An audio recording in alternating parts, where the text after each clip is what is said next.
இருந்தாங்க. ஆனாலும் என்ன பண்ண, கர்த்தரை துதிக்கிறது அவங்க மறக்கல. அப்படித்தானே? அதுக்கு இதெல்லாம் சாதாரணம். அப்படித்தானே? ஆமாவா இல்லையா? நீங்க உற்சாகமா இருக்கிற நான் நம்புறேன். அல்லேலூயா. அதை விட என் பிள்ளைகள் தேவனுடைய ராஜ்யத்தை கட்டுவதில் இவ்வளவு பெரிய ஒரு நல்ல ஒரு எப்படி சொல்றது, ஒரு ஆர்வம், அதுக்காக பிரயாசப்படுகிற பிரயாசம், இதெல்லாம் பார்க்கும்பொழுது நான் மிகவும் மகிழ்ச்சி அடைகிறேன். அல்லேலூயா. என் பிள்ளைகள் வளர்ந்திருப்பது எனக்கு சந்தோஷம். யார் நம்ம பிள்ளைங்க வளர்ந்தா சந்தோஷம் தானே. நம்ம பிள்ளைங்க தகப்பனுடைய காரியங்களில் தகப்பனோடு ஒத்துழைக்கும் போது அது எவ்வளவு பெரிய மகிழ்ச்சியாக இருக்கும். அதே போலதான் நான் தகப்பனாக இருந்து, ஆவிக்குரிய தகப்பனாக இருந்து நான் மகிழ்ச்சியாய் சந்தோஷப்படுகிறேன். இந்த இடத்துல வருவதற்கு எனக்கு மகிழ்ச்சி தான், சந்தோஷம்தான். அல்லேலூயா. எனக்காக நீங்க ஜெபிப்பீங்கன்னு நான் நம்புறேன். நம்புவீங்களா? ஜெபம் பண்ணுவீங்களா? அல்லேலூயா. நான் ஒரு பெரிய ஊழியக்காரனும் அல்ல. நான் ஒரு சாதாரணமான தேவனுடைய மனுஷன். அவரை சுமக்கிற கழுதை, அவ்வளவுதான், வேற ஒண்ணுமே இல்லை. அவருடைய வார்த்தையை நான் கொண்டு வந்திருக்கிறேன். அல்லேலூயா. அதுக்கு முன்பாக நம்ம ஒரு சின்ன ஒரு சரணத்தை பாடி நம் கர்த்தருடைய வார்த்தைக்கு நாம் கடந்து செல்வோம். அவனே வா, ஒரு சின்ன ஒரு டியூன் போடு. நான் ஜெபம் பண்ண, ஆண்டவரே, இந்த பூமியில நிறைய ஊழியக்காரர்கள் இருக்கிறாங்க, ஜெபம் பண்றாங்க, தங்களுடைய காரியங்களை செயல்படுறாங்க. ஆனா பாருங்க, இஸ்ரவேல் ஜனங்கள் தவறு செய்யும் பொழுது அங்க என்ன பண்றாங்க அப்படின்னா, ஒரு தீர்க்கதரிசியை ஆண்டவர் எழுப்புறார். அப்படித்தானே? தீர்க்கதரிசிகளை கர்த்தர் எழுப்பி அந்த ஜனங்களுக்கு என்ன பண்ற, வருகிற ஆபத்துகளை நீங்க இப்படி மனம் திரும்ப போனீங்கன்னா பெரிய ஆபத்து வரும், பெரிய காரியங்கள் நடக்கும், நீங்கள் மடிந்து போயிருவீங்க, நீங்க சாவிடுங்க, நீங்க மன்னிய கையில நீங்க என்ன பண்ணுவாங்க, அடிமையாய் போயிருவீங்க அப்படின்னு சொல்லி எச்சரிப்பின் வார்த்தைகளை என்ன பண்ணாருங்க அந்த ஜனங்களுக்கு கொடுத்துட்டே இருக்காங்க தீர்க்கதரிசிகள். அப்ப நீ கடைசி காலங்களில் தீர்க்கதரிசிகள் இன்னைக்கு இருக்கிறாங்களா அப்படிங்கிறது இன்னைக்கு சந்தேகம். அப்படித்தானே? இன்னைக்கு நிறைய இடத்துல என்ன பண்றாங்கன்னா பிரசங்கிக்கிறாங்க, ஆனா தேவனுடைய தீர்க்க தரிசனமான காரியங்கள் இன்னைக்கு வருகிறதா அப்படின்னு சொல்லி பார்த்தா இல்ல. இன்றைக்கு நூதனமான உபதேசங்களை, ஆசீர்வாதமான உபதேசங்களை, ஜனங்களுக்கு ஏற்ற வார்த்தைகளை பேசி அந்த ஜனங்களை தன்னுடைய பக்கமாய் திருப்பி கொள்வதற்கு அவங்க என்ன பண்றாங்க, இப்படி மாய்மானமான தந்திரமான வார்த்தைகளினால ஜனங்களை என்ன பண்றாங்க, இன்னைக்கு வசைப்படுத்தி கொண்டிருக்கிறாங்க. இதுதான் இன்னைக்கு நடந்துட்டு இருக்குது. உண்மையா இல்லையா? ஆமென். உங்களை நான் எப்படி தெரியுமா, நான் நல்ல பிரசங்கம் பண்றேன், நான் நல்லவன் அப்படிங்கிற உங்க முன்பாக நான் காமித்துக் கொள்வதற்கு, என்னை காட்டிக் கொள்வதற்கு என்ன பண்றேன், அப்படியே அருமையான வார்த்தைகள் அப்படியே உங்களை அப்படி பண்ணுவார், இப்படி பண்ணுவார், அதாக்குவார், இதாக்குவார், கழுதியாக்குவார், மாடாக்குவார் சொல்லி நான் என்ன பண்ணுவேன், உங்களை அப்படியே மயக்கி உங்களை அப்படியே உங்கள் இருதயத்துக்கு ஏற்ற வார்த்தைகளை சொல்லி, ஐயா அந்த ஐயா மாதிரி யாரும் பிரசங்கம் பண்ண முடியாது. வல்லமையா பிரசங்கம் பண்ணார். எப்படி பிரசங்கம் பண்ணாரு? வல்லமையா பிரசங்கம் பண்ணார் அப்படின்னு சொல்லி அவரை ஆஹா ஓஹோன்னு புகழ்ந்து தள்ளுவோம். யாரு நம்மளை புகழ்ந்து தள்ளுறாங்களோ அவனுக்கு வேட்டுன்னு அர்த்தம். அல்லேலூயா. ஏன்னா அப்படிப்பட்ட யாரும் சொல்லலை எனக்கு இது வரைக்கும். நான் என்னை பத்தி இப்ப தேவமணி பிரதர்ன்னு சொன்னாங்க, ஐயோ இருந்தாலும் மோசமானாலும் சொல்லுவாங்க. இவங்களே சொல்லிக்கிறாங்க, அவங்க ஐயா ஆனா அவங்களை அவங்க போய் சொல்லும்போது அவங்க இப்படியெல்லாம் சொன்னாங்க. அல்லேலூயா. எங்க கூட இருந்தவங்களே என்னை என்ன பண்ணாங்க, கல்லால் அடிச்சாங்க. அந்த பாடல் பாடுவது, நான் நடந்து வந்த பாதைகள் கரடு மேடுகள், இதெல்லாம் நான் நடந்து வந்த பாதைகள் நான் கடந்து வந்திருக்கேன். என்னை குறித்து தவறாய் சொல்லும் போது, என்னை குறித்து மோசமாய் பேசும்போதெல்லாம் நான் கர்த்தரை தான் நம்ம மகிமைப்படுத்துகிறேன். நான் பில்லு போடுறேன், நீ பாலை கறக்கன்னு ஒரு வார்த்தையெல்லாம் சொல்லுவாங்க. நீ என்ன பண்ற, பயங்கரமான காரியங்களை செஞ்சுட்டு இருக்க, நீ தப்பாய் போயிட்டு இருக்கிற, எல்லா ஜனங்களையும் தப்பான வழியில் நடத்திட்டு இருக்கேன்னு சொல்லும்போது ஆண்டோட சொல்ற, ஆண்டோட உன் நிமித்தமா எனக்கு வருகிற நிந்தைகள் வரும்பொழுது இது எனக்கு மகிமையா இருக்கிறதுக்காக ஸ்தோத்திரம், இதை தாங்கிறதுக்கு எனக்கு பலன் கொடுங்கன்னு சொல்லி கர்த்தருடைய சமூகத்தில் ஜெபம் பண்ணியிருக்கிறேன். அல்லேலூயா. இன்றைக்கு நான் நிற்பதும் நிர்மூலமாகது உடைய கிருபை. பாருங்க, ஸ்தேவான் தேவ சமூகத்துல அவன் பாருங்க, அவன் ஸ்தேவானை பத்தி யாருக்கெல்லாம் தெரியும்? அப்போஸ்தலர்கள் இருக்குது, 7ஆம் அதிகாரத்துல ஸ்தேவானை குறித்து இருக்கும், நீங்க போய் படிங்க. அங்க பாருங்க, அவர் யார் தெரியுமா? ஒரு பந்தி விசாரிப்புக்காரன், ஆலயத்துல வேலை செய்கிறவன். எப்படிங்க? சர்ச்சில் வேலை செய்யற. என்ன சாப்பாடு தெரியுமா? என்ன வேலை தெரியுமா?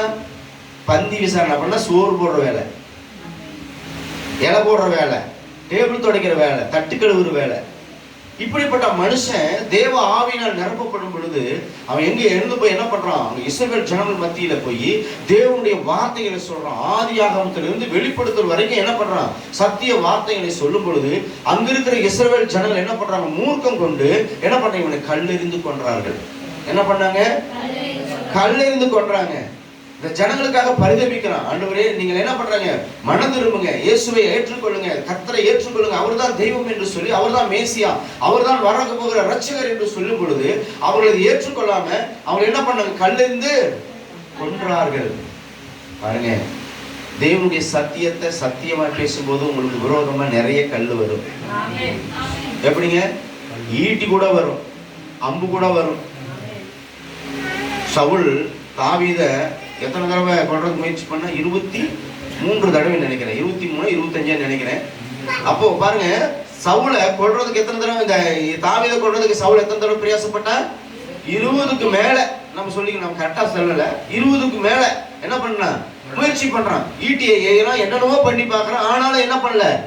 ஒண்ணு நடக்கல. ஏன்னா அவன் தேவனால் அங்கீகரிக்கப்பட்டவன், தேவனால் ஆசீர்வதிக்கப்பட்டவன், தேவனால் அபிஷேகம் பண்ணப்பட்டவன், தேவ சித்தத்தை நிறைவேற்றுகிறவன், அவன் இருதயத்துக்கு ஏற்றவன் என்று சொல்லி கர்த்தர் அவனை சாட்சி கொடுத்திருக்கிறார். அதே போலதான் உங்களையும் குறித்து என்னையும் குறித்து ஆண்டவர் என்ன பண்ற? சாட்சி கொடுத்திருக்கிறார்.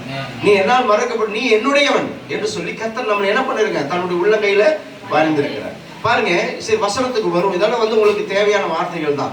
இங்க பாருங்க, ஆண்டவர் உங்களுக்கு தீர்க்க தரிசனமான வார்த்தைகளை இந்த நாளில உங்களுக்கு கொடுத்து கொண்டிருக்கிறார்.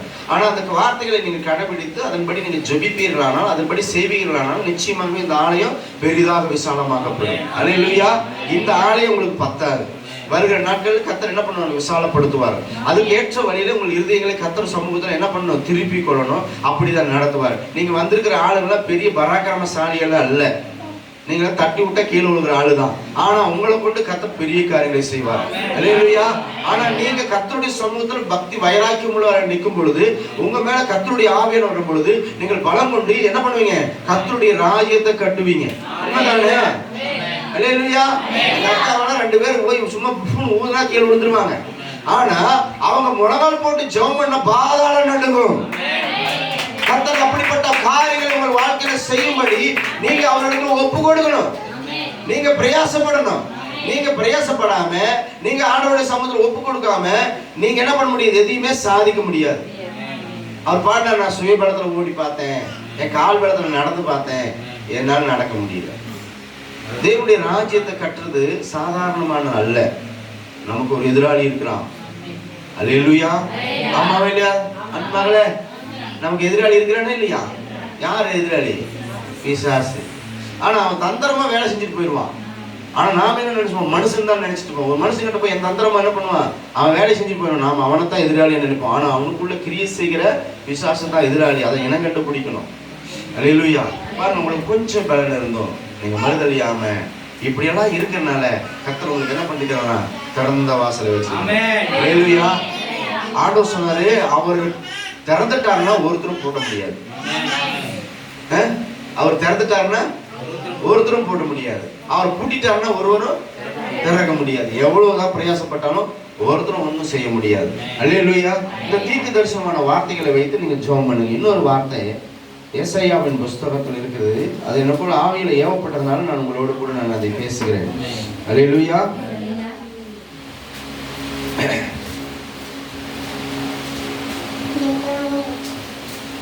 ஏசாயாவின் புஸ்தகம் 43 நினைக்கிறேன்.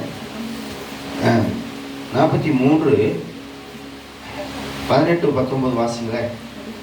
முந்தினவைகளை நினைக்க வேண்டாம், பூர்வமான இதுவரைக்கும் நடந்தது எதுவுமே நீங்க யோசிக்க வேணாம். சிந்தனையில் கூட இருக்கக்கூடாது. நான் அப்படி நடந்துட்டேன், இப்படி இருந்துட்டேன், நான் அப்படி செஞ்சிருந்தா நல்லா இருந்திருக்கும், இப்படி செஞ்சிருந்தா நல்லா இருந்திருக்கணும், ஆனா இது நான் இப்படி செய்யலையே, அப்படி செய்யலையே, அதனாலதான் நான் இப்படி எல்லாம் வந்துருச்சு, இதனாலதான் என் வாழ்க்கையில தோல்வி. எப்படிங்க நம்ம நினைக்கிறோம்ல, இதனாலதான் என் வாழ்க்கையில இப்படி தோல்வி, ஐயோ நான் என்ன செய்வேன், இப்படி பண்ணிட்டேன், அப்படி பண்ணிட்டு அதெல்லாம் நினைக்காதீங்க. ஆண்டவருடைய சமூகத்தில் போய் ஒப்பு கொடுத்துருங்க. ஆண்டவரே, நானே பலவீனமானது. நான் ஒவ்வொரு நாளும் ஜெபம் பண்ணும் பொழுது ஆண்டவருடைய சமூகத்தில், ஆண்டவர் நான் மனுஷன், முதல்ல நான் மனுஷங்கிறத நான் என்ன பண்ணுவேன்? ஆண்டவருடைய சமூகத்தில் சொல்லுவேன். ஏன்னா எனக்குள்ள பலவீனம் இருக்கு. மனுஷன் பலவீனமானவன் தானே, மாம்சம் பலவீனம் தானே. வசனமே சொல்லுது, மாம்சம் பலவீனமானது, ஆவியோ உற்சாகம் உள்ளது. அப்போ ஆண்டவரே, நான் மனுஷன், முதல்ல என்ன பண்ணுவேன்? நான் மண்ணு, நான் மனுஷன், ஆனாலுமே எனக்குள்ள பலவீனம் இருக்குது. நான் பலவீனம் இல்லைன்னு சொல்ல முடியாது. ஆண்டவரே, எனக்குள்ள நிறைய பலவீனம், எனக்குள்ள கோபம் இருக்குது, எரிச்சல் இருக்குது, எனக்கு மனுஷனுக்கு உண்டான எல்லா விதமான கிரிகளும் எனக்குள்ள இருக்குது. ஆனா உங்க கருத்துல நான் வருவதற்கு என்னை என்ன பண்ணுங்க, உங்க சமூகத்தில் ஒப்பு கொடுக்குறேன், என்னை தாழ்த்துறேன். என்னை என்ன பண்ணுங்க, என்னை உங்களுடைய கிருபையினால உங்களுடைய ஆவினால என்னை உயிர்ப்பீங்க, என்னை பலப்படுத்துங்க, என்னை ஆண்டவரே உங்களுடைய சமூகத்தில் அர்ப்பணிக்கிறேன் அப்படி சொல்லி ஆண்டோட சமூகத்தில் ஒவ்வொரு நாளும் நான் தாழ்த்துவேன். பெருமைக்காக சொல்லலை, என்னை குறித்து நம்ம மேட்டிமைக்காக சொல்ல விரும்பலை. இது ஒவ்வொரு நாளும் நீங்கள் நானும் செய்ய வேண்டியது. ஒவ்வொரு நாளும் ஆண்டோடைய சமூகத்தில் நம்மை தாழ்த்தணும். ஆண்டவர் சொன்ன தன்னை தாழ்த்துக்கணும் கர்த்தர் என்ன பண்றாருங்க, கிருபை அளிக்கிறார். தேவனுக்கு முன்பாக தாழ்த்தப்படும் போது கர்த்தர் என்ன பண்ணுவார், நம்மை உயர்த்துவாராம் இல்லையா? அவருக்கு முன்பாக நம்ம தாழ்த்தும் போது நம்ம என்ன பண்ணுவாருங்க, நம்மை ஆசீர்வதிப்பார். அல்லேலூயா. அப்ப பாருங்க, இங்க இந்த வசனத்தை வாசிங்க. நான் புதிய காரியத்தை இங்கே சொல்றாரு ஆண்டவர், ஏதோ புதிய காரியத்தை செய்யறேன் அப்படின்னு சொல்றாரு. அப்ப புதிய காரியத்தை செய்யணும்னா நாம என்ன பண்ணணும், மேல இருக்க வசனத்தை யோசனை பண்ணி பாருங்க. நம்ம புதிய காரியத்தை செய்யணும்னா, ஆண்டவர் புதிய காரியத்தை செய்யணும்னா மேல ஒரு காரியத்தை என்ன பண்ணணும், நம்ம நினைக்கலாம். அவர்கிட்ட போய் ஒப்புக்கணும், ஆண்டவரே நான் என்ன பண்ண மாட்டேன், இந்த பூர்வமான போனதெல்லாம் போகட்டும், போனது போகட்டும், என்ன பண்ணணும், என்னமோ செய்யட்டும். ஏன்னா இனி ஆண்டவரே நான் என்ன பண்ண மாட்டேன், உங்களுடைய ராஜ்யத்துக்குரிய வழியில நடத்துவதற்கு என்னை அர்ப்பணிக்கிறேன், சமுதிரம் என்னை ஒப்பு கொடுக்கிறேன், நீர் என்னை பயன்படுத்தும். நீங்க என்னை என்ன பண்ணுங்க, இந்த பூமியில என்னை ஏதாவது என்னை நிமித்தமா என்னங்க, நான் உங்களுடைய ராஜ்யத்துக்கு நான் எந்த விதத்திலையாவது நான் எப்படி பண்ணா இருக்கணும், ஒரு பிரயோஜனமா இருக்கணும். இப்போ ஒரு செடி ஐயா நடுறாருன்னு வச்சுக்கோங்க, ஒரு நல்ல கனி கொடுக்குற கொய்யாவோ ஒரு மாங்கனியோ அல்லது தேங்காயோ செடியோ வைக்கிறாருன்னு வச்சுக்கோங்க. அதை வச்சு அதை பராமரிக்கிறார், அப்படித்தானே? பராமரிக்கும் பொழுது அது கனி கொடுக்கலன்னா அது என்ன பிரயோஜனம்? அது எப்படா வெட்டலான்னு தான் தோணும், எப்படா வெட்டி தள்ளலாம். அது நீங்க தென்னை மரம் இருக்கு பாருங்க, அது பயங்கரமான ரோசமான மரம், தென்னை மரம் ரோசமான மரம். அதுக்கிட்ட போய் நின்று இந்த மரம் காயே கொடுக்க மாட்டேங்குது, வெட்டி தள்ளிடலான்னு சொல்லி போட்டு வந்தீங்கன்னா அடுத்த மாசம் புறவுக்கிறோம். உண்மைதாங்க, நாங்களாம் பார்த்துருக்குறோம். ஐயாவுக்கு தெரியும் நினைக்கிறேன், அவரெல்லாம் அனுபவத்தில் வந்திருப்பாரு. நாங்கள் அப்படித்தானுங்க, அந்த தென்னை மரத்து பக்கத்தில் போய் நின்று இந்த மரம் காய் கொடுக்க மாட்டேங்குது, கனியும் கொடுக்க மாட்டேங்குது, இதெல்லாம் எதுக்கு வேஸ்ட், நிலத்துக்கு கேடுன்னு சொல்லிட்டு வந்து பாருங்க, அடுத்த மாதம் புறவுக்கிறோம். அவ்வளோ ரோசமான மரம். அல்லேலூயா. அதே போலதான் நீங்களும் நானும் ரோசப்படணும், அது போல ரோசம் வரணும் நமக்குள்ள. அல்லேலூயா. தேவனுக்காக வைராக்கியமாக இந்த பூமியில நம்ம எதையும் கொண்டு வரல, எதையும் கொண்டு போக போறது கிடையாது. ஆனா ஒவ்வொரு ஆத்மாவும் தேவனால என்ன பண்ணுங்க, தேவனால தெரிந்து கொள்ளப்பட்ட இந்த ஆத்மா யாருக்கு சொந்தம், ஆண்டவருக்கு சொந்தம். இந்த ஆத்மாவை நாம் என்ன பண்ணணும், நம்ம சொந்த இஷ்டத்துக்கு பயன்படுத்தக்கூடாது, சொந்த காரியத்துக்கு என்ன பண்ணக்கூடாது, பயன்படுத்தக்கூடாது. அப்போ தேவ சித்தத்தை தேவனுடைய காரியங்களுக்கு நம்ம என்ன பண்ணணும், நம்மளை அர்ப்பணிச்சு நம்ம ஜெபிக்கணும், அதுக்கேற்ற வழியில நம்ம நடத்த பண்ணணும். இன்னைக்கு உலகத்துல பாருங்க, எத்தனையோ ஜனங்கள் இன்றைக்கு வெவ்வேறு விதமாக வெவ்வேறு காரியங்களுக்காக இன்னைக்கு உலக சந்தோஷத்துல போயிட்டு இருக்கிறாங்க. இன்னைக்கு பாருங்க, எங்களுடைய 4 கம்பெனியில் வேலை செய்யறதுனால இன்னைக்கு எங்களுடைய செக்ஷன்ல இருக்கிறவங்க எல்லாருமே எங்க போயிருக்காங்கன்னா, இந்த நம்ம ஒகேனக்கல் போயிருக்கிறாங்க. ஒகேனக்கல் இன்னைக்கு ஜாலியா சுத்துறதுக்கு அங்க போய் என்ன பண்ண, குடிச்சு கும்மாளம் போடுறதுக்கு மீன் 20 கிலோ, கறி 20 கிலோ வாங்கிட்டு போறாங்க. சரக்கு ஒரு பாட்டில் 2 கேஸாமா வாங்கி வண்டிக்குள்ள என்ன பண்ணுவாங்க, நடுவால வச்சு கொண்டு போயிட்டு நீங்க ஆட்டமும் கும்மாளமும் கூத்தும் போட்டுட்டு இருப்பாங்க. என்னை கூப்பிட்டாங்க, நான் வரமாட்டேன்ட்டேன். அல்லேலூயா. ஏன்னா நமக்கு அந்த வேலை இல்லை, நமக்கு அது வேலையும் இல்லை. நான் உலகத்துல இருந்தேன்னா நிச்சயமா நான் போயிருப்பேன், நான் உலகத்துல இருந்தேன்னா நிச்சயமா நான் போயிருப்பேன். ஏன்னா எனக்கு அதுதான் சந்தோஷம், அதுதான் எனக்கு சந்தோஷத்தை குடிக்கும், என்னுடைய இருதயத்தின் மகிழ்ச்சியாகும். தண்ணி அடிச்சு கும்மாளம் போட்டு என்ன பண்ணுவாங்க, அங்க இருக்கிற மீனெல்லாம் சாப்பிட்டு போட்டு நல்லா குடிச்சு அப்படியே நைட்டு வந்து இறங்கும் போது அப்படியே வந்தோன்னா ஆஹா ஆஹா சுகம், அப்பா இப்படிப்பட்ட ஒரு சந்தோஷம் வாழ்க்கையில் எனக்கு கிடைச்சதில்லை அப்படின்னு சொல்லுவோம். ஆனா இதெல்லாம் நமக்கு நித்தியத்துக்கு கொண்டு போகாது, இதெல்லாம் அழிவுக்கும் நரகத்துக்கும் கொண்டு போகிற வாழ்க்கை. அல்லேலூயா. அதனால அப்படிப்பட்ட காரியம் நமக்கு வேண்டாம். நாம் இந்த பூமியில தேவன் நம்மை தெரிந்து கொண்டது ஒரு நோக்கம் ஒன்று இருக்குது, அந்த நோக்கத்தை நீங்கள் நானும் தெரிஞ்சுக்கணும். அந்த நோக்கம் அறியாம, அந்த திட்டத்தை தெரியாம நம்ம அப்படியே வாழ்க்கையில என்ன சொல்றோம், மூடாந்தரமான வாழ்க்கை, முட்டாள்தனமான வாழ்க்கை, அறியாத வாழ்க்கை, புரியாத வாழ்க்கையை நம்ம வாழ்ந்துடக்கூடாது. அல்லேலூயா. ஆகவே நாம் தேவ சமூகத்துல ஒரு நாள் போவோம். எல்லாருக்கும் மரணம் ஒரு நாள் இருக்குதுல, சாவு நிச்சயம் தானே. நான் இல்லை, நான் ஆண்டவர் வருகை மட்டும் நான் உயிரோடு இருப்பேன்னு சொல்ல முடியாது, இல்லை அந்த பூமி இருக்கிற வரைக்கும் நான் இருப்பேன்னு சொல்ல முடியாது. எந்த நேரத்தில் என்ன நடக்குது ஐயா அந்த சிஸ்டர் சொன்னாங்க, அதை நான் கூட கேட்டேன் அந்த செய்தி. அந்த குழந்தைங்க 2 குழந்தையும், அந்த அம்மா ஏதோ நாய் முன்னாடி குறுக்க வந்துருச்சு, சைடு எடுக்கும் பொழுது பின்னாடி வந்து டிராக்டர் வந்து அடிச்சு தூக்கிட்டாங்க. அப்ப அந்த குழந்தை 2 பேரும் உடனே செத்துட்டாங்க, அந்த குழந்தை மட்டும் ஒரு பக்கம் ஆஸ்பத்திரி இருக்குன்னு சொன்னாங்க. அல்லேலூயா. ஆனா அந்த குழந்தை இறந்துருச்சு இல்லையா, அந்த குழந்தை மறுபடியும் உயிரோடு இருந்து வேஸ்ட் தான் இருக்குதா, சோதரம் கர்த்தர் நல்லவர். அல்லேலூயா. ஆனாலும் அது கை கால் ஊனமா இருந்தா அதை விட கஷ்டம் தான். வாழ்க்கையில் இல்லையா? ஊனமா இருப்பது எவ்வளவு கஷ்டம். அவளோடு கூட இருந்தால் தான் தெரியும், நடந்து பார்த்தா தான் தெரியும். ஆனாலும் கர்த்தர் கிருபையா இதை கொடுத்துருக்காங்கன்னா அதையும் ஆண்டவர் என்ன பண்ணுவார், அதை ஆசீர்வதிப்பாராக. அந்த கையை என்ன பண்ணுவார், கர்த்தர் தம்முடைய வல்லமையினால மீண்டுமாய் சரியாய் கொண்டு வருவாராக. நம்ம ஜெபம் பண்ணுங்க அந்த ஆத்துமாக்களுக்காக. அதனால ஒவ்வொரு நாளும் நாம இப்படிப்பட்ட காரியங்கள் நடந்து கொண்டிருக்கிறது. இதெல்லாம் நம்ம இன்னைக்கு எங்க போயிட்டு இருக்கோம்னா கடைசி காலங்களில் போயிட்டு இருக்கிறோம். இன்னைக்கு நூதனமான உபதேசம் இன்றைக்கு அப்படியே ஜனங்களுக்கு ஏற்றபடி வார்த்தைகளை கொடுத்து தன்னுடைய பொல்லாத வழிகளை ஜனங்கள் என்ன பண்றாங்க, கொண்டு போய் பிசாசானவன் தன்னுடைய வழிக்கு கொண்டு போவதற்கு அவன் இன்றைக்கு காரியங்களை செய்திருக்கான். அதாவது விசுவாசத்துல உள்ளவர்களே கடைசி நாட்களில் என்ன பண்ணுவாங்க, வஞ்சிக்கப்படுவார்களாம். என்ன மாதிரி இருக்கிற ஊழியக்காரன் கூட வஞ்சிக்கப்படுவாங்களாம். அதனால ஜாக்கிரதையா இருக்குன்னு சொல்லியிருக்குது. இது காலம் கடைசி. நீங்களும் நானும் இருக்கிற காலம் எப்படிப்பட்ட காலம், கடைசி காலம். அப்ப கடைசி காலங்களில் நீங்களும் நானும் தேவனுடைய ராஜ்யத்தை கட்டுவதற்கு நீங்களும் நான் எப்படிப்பட்ட ஜாக்கிரதையா இருக்கணும். அல்லேலூயா, ஜாக்கிரதையா இருக்கணும். இது தேவனுடைய வார்த்தை தானா, இது தேவனுடைய சத்தியமா, இது தேவனுடைய வார்த்தையா, இது எங்கிருந்து வருகிறது, பணத்திலிருந்து வருகிறதா இல்ல ஞானத்திலிருந்து வருகிறதா? நல்ல ஞானம், அதாவது உலக மனுஷன் கூட என்ன பண்ண முடியுமா, நல்ல பிரசங்கிக்க முடியும். பேசுறாங்களா அரசியல்வாதி, பைபிள் பேசுறாங்களா? பேசுறாங்க. அரசியல்வாதிகளுக்கு பரிசுத்த ஆவியானவருடைய நிறைவு இருக்கிறதா? ஒரு மனிதன் தேவனுடைய ஆவியினால் நிரப்பப்பட்டவன் தான் தேவனுடைய வார்த்தையை சொல்ல முடியும். அதுதான் அவங்களுக்குள்ள ஆவியை உயிர்ப்பிக்கும், அவங்களுடைய ஆத்மாவை உயிர்ப்பிக்கும், கணுக்களை ஊனையும் உருவையும் என்ன பண்ணுங்க, உருவாக்கும். இல்லை என்று சொன்னால் உருவாக்காது. ஆனா கேட்கறதுக்கு அந்த நேரத்தில் நல்லா இருக்கும். ஆனா அது இப்படியெல்லாம் பேசினாங்க அப்படியெல்லாம் பேசினாங்கன்னு சொல்லி பேசிக்கலாம். ஆனா அது என்ன பண்ணுவது, அந்த ஆத்மாவை ரட்சிப்புக்குள் நடத்த முடியாது. அப்படித்தானே? ஏன்னா பரிசுத்த ஆவியானவர் உங்களிடத்தில் வரும்போது அவர் சகல சத்தியத்துக்குள்ள நடத்துவார். நீதியை குறித்தும் சத்தியத்தை குறித்தும் பாவத்தை குறித்து கண்டித்து உணர்த்துவார்.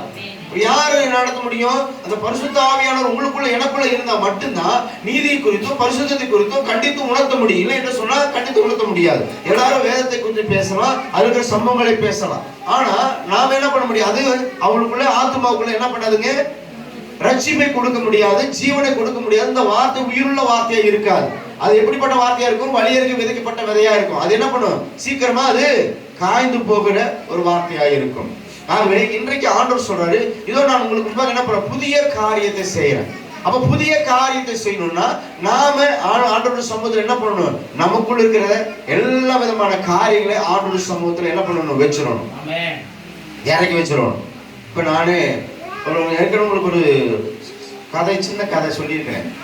ஒருத்தர் விரவு சமயம் தூக்கிட்டு போயிட்டு இருந்தாரான். ஆனால் ஒரு மனுஷன் விரவு சமயம் தூக்கிட்டு போயிருக்கிறானேன்னு சொல்லிட்டு ஒருத்தர் என்ன பண்ணாரு, ஒரு ஆட்டோலேயே வண்டியில போயிருக்கிறார். வண்டி சும்மா தானே போகுது, இந்த மனுஷன் என்ன பண்ணலாம், ஏற்றிட்டு போகலாம் அப்படின்னு சொல்லி ஏற்றிட்டு போனாராம். அப்புறம் ஏற்றிட்டு போகும்போது ஏறு சொன்னோன்னு ஏறி உட்காந்துட்டார். இந்த மனுஷன் ஏறி உட்கார்ந்ததுக்கு அப்புறம் அந்த டிரைவர் பார்க்குறாரு. பின்னாடி பார்த்தா அந்த விரவு சமயம் என்ன பண்ண தலைமையில வச்சுட்டே வந்தானம்மா. புரியுதா? அந்த விரவு சமயம் தலைமையில வச்சுட்டு, உண்மைதானே? அப்போ அந்த டிரைவர் கேட்டான், அட பைத்தியக்காரன், உன்னை கொண்டு போற வண்டி இந்த விரவு சமக்காதா, இது ஏன்னா தலையிலே வச்சிருக்க, இறக்கி வைக்க வேண்டியதானே அப்படின்னு சொல்லும்போதுதான், அட ஆமா இல்ல, எப்படி அட ஆமா இல்ல. ஏன்னா இன்றைக்கு இப்படிப்பட்ட ஜனமா தான் நாம இருக்கணும், உணர்வு இல்லாதவங்களா தான் இருக்கிறோம். ஏன்னா தப்பா சொல்லிட்டுனா உண்மைதானே? நாம என்ன பண்றோம், நம்மளே சுமக்கிறோம். சமக்க செம, எவ்வளவு நேரம் சமைக்க செம. ஆனா ஆண்டவர் அந்த வண்டி மாதிரி ஒரு வராரு. ஆனா இவன் சுமந்துருக்கு, கஷ்டப்படுறானே, வருத்தப்படுறானே, வேதனைப்படுறானே, துக்கப்படுறானே, இவன் என்ன பண்ண, சுமையை கொஞ்சம் பாரத்தை கொஞ்சம் கம்மி பண்ணலாம், ஐயோ பாவமே சொல்லி என்ன பண்றாரு, ஓடி வந்து என்ன பண்றாரு, லிஃப்ட் கொடுக்குறாரு. ஆனா நாம என்ன பண்றது இல்ல, அந்த சுமையை அவர்கிட்ட இறக்கி வைக்கிறது இல்ல, நம்மளே சுமக்கணும்னு நினைக்கிறேன். சாகர வரைக்கும் சுமந்தாலும் தீராது. ஆமே, சாகர வரைக்கும் சுமந்தாலும் தீரவே தீராது. அந்த பாரமாவே தான் இருக்கும். அல்லேலூயா. பழைய காலத்துல ஒரு நடந்த ஐயாவுக்கு தெரியும் நினைக்கிறேன், கூத்து தெருக்கூத்து நடக்குமா. அப்போ எல்லாம் தெருக்கூத்து பார்க்க போயிட்டு நாங்களாம் போய் பார்த்துருக்கேன். எங்களுடைய வயசுல நாங்கள் சின்ன பசங்களை போய் தெருக்கூத்து பார்த்துட்டு, இன்றைக்கும் ஒவ்வொரு ஊரில் தெருக்கூத்து இன்றைக்கி இந்த கோயில் விசேஷம் வரும்போது வைக்கிறாங்க. அப்போல்லாம் பார்த்தீங்கன்னா அந்த டென்ட்டு போட்டு தான் நடத்துவாங்க. டென்ட்டுக்குள்ளே தான் காசு கொடுத்தா போய் இந்த தெருக்கூத்து பார்க்கணும். அப்போ அந்த தெருக்கூத்தை பார்க்க போகும்போது என்ன பண்ணுவாங்கன்னா, ஒரு சிலர் காசு கொடுத்து போவாங்க, ஒரு சிலர் என்ன பண்ணுவாங்க, சைடில் எங்கேயும் முட்டி போயிடுவாங்க, ஒரு சிலர் என்ன பண்ணுவாங்க, எட்டி பார்ப்பாங்களாமா, எட்டி பார்த்துட்டே இருப்பாங்களாம். அப்போ எட்டி பார்த்துட்டு என்ன பண்ணுவோம், ஒருத்தர் மேல ஒருத்தர் ஏறி போய் என்ன பண்ணுவோம், அந்த தெருக்கூத்தை பார்க்கறதுக்கு அவ்வளோ ஆர்வம். அன்னைக்கு நம்முடைய தாத்தா பாட்டி காலத்துல, நம்முடைய அப்பா காலத்துல எல்லாம் இன்னைக்கு தெருக்கூத்து இல்லை, இன்னைக்கு சினிமா வந்துருச்சு, இன்னைக்கு நிறைய இது மீடியாக்கள் வந்துருச்சு. அதனால இன்னைக்கு தெருக்கூத்து பார்க்கறதுக்கு ஞாபகம் கையில இருந்து பார்த்துக்கலாம். அன்னைக்கெல்லாம் போகணும் அந்த இடத்துக்கு. அப்போ விடிய விடிய தெருக்கூத்து பார்த்துருந்தாங்களாம். அப்போ காலையில வந்து தெருக்கூத்து பார்த்து என்ன பார்த்து கேட்டானா, டே தெருக்கூத்து எப்படி இருந்துச்சுனா, 3-4 பாரமா இருந்துச்சு, 3-4 வெயிட்டு, அந்த அளவுக்கு பாரமா இருந்துச்சு. என்ன காரணம்னா, இவனுக்கு மேல 3 பேர் ஏறி நின்று பார்த்துருக்காங்க. எப்படி இவனுக்கு மேல 3 பேரு ஏறி நின்று பார்த்துருக்குறாங்க. இவனுக்கு அதெல்லாம் தெரியல, அந்த வெயிட் தெரியல. எப்ப முடிஞ்சதுக்கு அப்புறம் சொல்றான், அந்த கூத்து முடிஞ்சதுக்கு அப்புறம் தான், அந்த கூத்து எப்படின்னு கேட்டோடனே எனக்கு 3-4 வெயிட் இருந்துச்சு. இன்றைக்கு இதெல்லாம் உலகத்துல நடந்த விஷயம். இதெல்லாம் நான் உங்களுக்கு வந்து சும்மா நீங்க சிந்திக்கிறதுக்காக சொல்றேன். அல்லேலூயா. அப்ப பாருங்க, இன்றைக்கு நாமும் அப்படித்தான். அப்போ அந்த பாரம் என்ன அப்படின்னு நமக்கு தெரியாம அந்த கடைசி நேரத்தில் தான் அறிந்து கொள்கிறோம். அல்லேலூயா. அன்பு தேவனுடைய ஜனமே, நீங்களும் நானும் ஜாக்கிரதை உள்ளவராக இருக்கணும். தேவ சமூகத்தில் ஒவ்வொரு நாளும் அவருடைய சமூகத்தில் ஜெபிக்கவளாக இருக்கணும். அவருடைய பிள்ளைகளாக மாறுவதற்கு நம்ம ஒவ்வொரு நாளும் அர்ப்பணிக்கணும். இந்த பூமியில நமக்கு கொடுக்கப்பட்ட காலம் கொஞ்ச காலம். அந்த கொஞ்ச காலத்துல தேவனுக்காக பக்தி வைராக்கியமாய் பரிசுத்தமாய் தேவனுடைய நடைகளை நடந்து இந்த வேதத்துக்கு நம்ம இடம் கொடுத்து அதுக்கேற்ற வழியில நம்ம என்ன பண்ணணும், நம்முடைய பிள்ளைகளை, நம்முடைய குடும்பங்களை, நம்முடைய ஜனங்களை நடத்தி செல்வதற்கு நீங்களும் நானும் ஆயத்தம் உள்ளவராக இருக்கணும், ஜாக்கிரதை உள்ளவராக இருக்கணும். அதுக்கேற்ற விழிப்புணர்வு நமக்குள்ள இருந்தா இருக்கணும். அதுதான் இன்றைக்கு நம்மளை ஆண்டவர் நம்மளுக்கு தெரிஞ்சு கொடுங்க. நாளைக்கு நமக்கு அடுத்த ஆண்டவர் கணக்கு கேட்பார். அல்லேலூயா. ஆண்டவர் நமக்கு என்ன பண்ணுவார், கேட்பாரு, நம்ம கிட்ட தான் கணக்கு கேட்பாரு. இந்த ஊருக்காக ஜெபம் பண்ணியா, இந்த ஊர்ல உன்னை வச்சிருக்கிறனே, இந்த ஊருக்காக ஜெபிக்கும்படி உன்னை தெரிந்து கொண்டனே, நீ என்ன செஞ்ச, உனக்காகவும் வயிற்று வலிக்காகவும் பிள்ளைக்காகவும் இன்னும் தலைவலிக்காக ஜெபம் பண்ணிட்டு இருக்கிற, என்றைக்கு அழிந்து போகிற ஆத்துமாக்களுக்கு ஜெபம் பண்ணது எப்போ? அல்லேலூயா. இன்னைக்கு பாருங்க, இன்னைக்கு விக்கிரங்களை தேடி நாடி ஓடிக்கொண்டு இரவும் பகலும் ஓடிக்கொண்டிருக்கிறாங்க. வெயிலும் மழையிலும் நடந்து கால்நடையாய் செருப்பு போடாம இன்னைக்கு என்ன பண்றாங்க, தேவனை தேடணும் என்று ஓடுறாங்க. எங்க எனக்கு அங்க போனா எனக்கு சமாதானம் கிடைக்கும், அங்க போனா எனக்கு நிம்மதி கிடைக்கும், அங்க போனா ஆண்டவருடைய முகத்தை கடவுளுடைய தரிசனம் கிடைக்கும் ஓடுறாங்க. பொய்யாய் நம்பி போட்டு ஓடிக்கொண்டிருக்கிறாங்க. இந்த ஜனங்களுக்காக யார் திறப்புல நிற்பது? இப்படிப்பட்ட ஜனங்களுக்காக நீங்களும் நானும் திறப்புல நிக்கலைன்னா யார் நிற்பாங்க? இந்த ஜனங்களுக்காக நீங்கள் நானும் பரிதபிக்காம போனா யார் அதுக்காக நிற்க முடியும்? யார் உத்தரவாதம் பண்ண முடியும்? இன்றைக்கு உங்களுக்கும் எனக்காகவே சுயநலமா ஜெபித்துக் கொண்டே இருக்கிறோமே. ஆர்டர் வரும்போது நம்மிடத்தில் நாளை கணக்கு கேட்டால் நீங்கள் என்ன செய்வீர்கள்? தலை குனிந்து நிற்பீர்கள். அல்லேலூயா. அதற்காக நீங்கள் நான் ஒவ்வொரு நாளும் ஆண்டவரை அழிந்து போகிற ஆத்துமாக்கள் இப்படிப்பட்ட ஜனங்களா இருக்கிறாங்க. இப்படிப்பட்ட ஜனங்களா இந்திய தேசம் ஒரு பக்தியுள்ள தேசம். இன்னைக்கு பாருங்க, ஜனங்கள் பக்தியுள்ளவர்களா இருக்கிறாங்க. ஆனா உண்மையான பக்தி இல்ல, பொய்யை நாடிக்கொண்டு ஓடிக்கொண்டிருக்காங்க. ஐயோ, அங்க போன நிம்மதி கிடைக்கும், இங்க போன நிம்மதி கிடைக்கும், இங்க போன நான் ஆசீர்வாதமா மாறிடுவேன் என்று சொல்லி கால்நடையாய் நடந்து போகிறாங்க. வருவது அவன் நிச்சயம் அல்ல. ஒருவேளை அவன் வீட்டு வந்து சேர்ந்தாதான் நிச்சயம். இன்னைக்கு அப்படிப்பட்ட காரியம் நடந்து கொண்டிருக்கிறது. அங்க போயிட்டு வரவங்க ஒரு சில பார்த்தீங்கன்னா வண்டி ஆக்சிடென்ட், கார் ஆக்சிடென்ட், எப்படியாவது பார்த்தீங்கன்னா மறிச்சு போயிடுவாங்க. செய்திகள் நான் பார்த்துட்டு இருக்கிறோம். ஆமா தானே? போயிட்டு வந்தவங்க நிறைய பேர் வீட்டுக்கு சேர்றதில்லை. அவன் என்ன செய்ய, பாவம் செஞ்சுட்டானா அப்படின்னு சொல்லுவாங்க. ஏன் கடவுள் காப்பாற்ற கூடாதா? எப்படி காப்பாற்றும்? அவன் தவறான காரியங்களை நடந்து ஓடி போய் செய்கிறான். தேவன் அல்லாத மார்க்கத்தை, அப்பம் அல்லாத காரியத்துக்காக தன்னுடைய இருதயங்களை பிரயாசப்படுறான். இரவும் பகலும் பிரயாசப்பட்டு அதுக்காக ஓடினான். ஆண்டவர் சொன்னாரு, நானே இந்த ஜீவ அப்பம், என்னிடத்துல வாங்கப்பா, நான் ஜீவ தண்ணீரை கொடுப்பேன், இலவசமாய் கொடுப்பேன். இலவசமாய் கொடுக்கிற தேவனிடத்துல ஜனங்கள் மனம் திரும்பாதபடிக்கு அதுக்காக பிரயாசப்படுற தன் இருதயத்தை, தன்னுடைய வாழ்க்கையை, தன்னுடைய காலங்களை, தன்னுடைய சொத்தை, தன்னுடைய எல்லாவற்றையும் அதற்காக இழக்கிறான். ஆனா அதனால என்ன பிரயோஜனம்? ஒரு பிரயோஜனமும் இல்லை. ஆனா கர்த்தர் நமக்கு கிருபையாய் கொடுத்திருக்கிற இலவசமான கிருபை, அந்த ரட்சிப்பை நமக்கு கொடுத்திருக்கிறாரு. எவ்வளவு பெரிய பாக்கியம்! யோசனை பாருங்க. அல்லேலூயா. அந்த பாக்கியத்துக்கு உரியவளாய் நீங்களும் நானும் என்ன பண்ணணும்? கடைசி நாட்களுக்கு சாட்சி உள்ளவர்களாய் வாழணும். கர்த்தருக்கு முன்பாக பரிசுத்தம் உள்ளவர்களாய் வாழணும். ஒரு வரலாற்றை நான் படித்தேன். அதாவது பாருங்க, உலகத்துல இன்னைக்கு நீங்க உங்களுக்கு எல்லாம் தெரியும், ஷாஜகான் தெரியுமா? படிச்சுக்கிறீங்களா?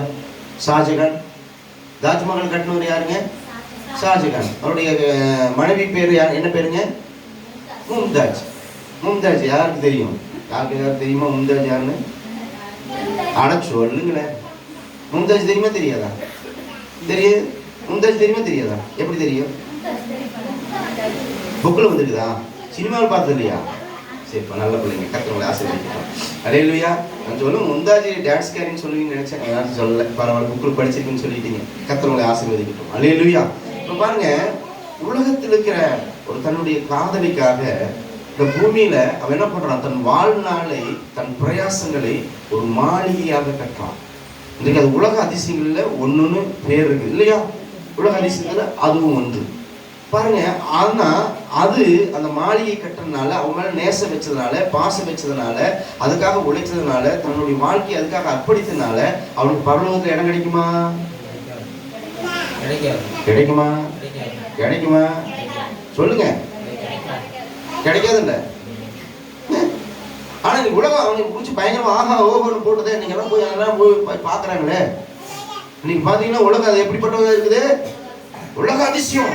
நாங்க போய் என்ன பண்ணோம், ஐயோ தாஜ்மஹால் பார்த்தோம், அப்படி கட்டிக்கணும் இப்படி கட்டிக்கணும், ஆஹா ஓஹோ அதனுடைய கலை நயங்கள், ஆஹா அதனுடைய அழகு பாருங்க எவ்வளவு அழகா அப்படியே ஜோடிச்சு இருக்கிறாரு வசனத்தினால. இப்படியெல்லாம் அங்க என்ன பண்ணும், கல்லுகள்னால நிறைய விலகி இந்த கற்களினால என்ன பண்ணும், பதிக்கப்பட்டிருக்க அந்த கல்லெல்லாம் அப்படிப்பட்டதான இருக்குது. இதெல்லாம் பார்க்கும்போது ஆஹா ஓஹோன்னு சொல்லி என்ன பண்றாங்க, புகழ்ந்து தள்ளுறாங்க. அதனால என்ன பிரயோஜனம்? ஒரு பிரயோஜனம் இல்லை, வரலாற்றில் படிச்ச.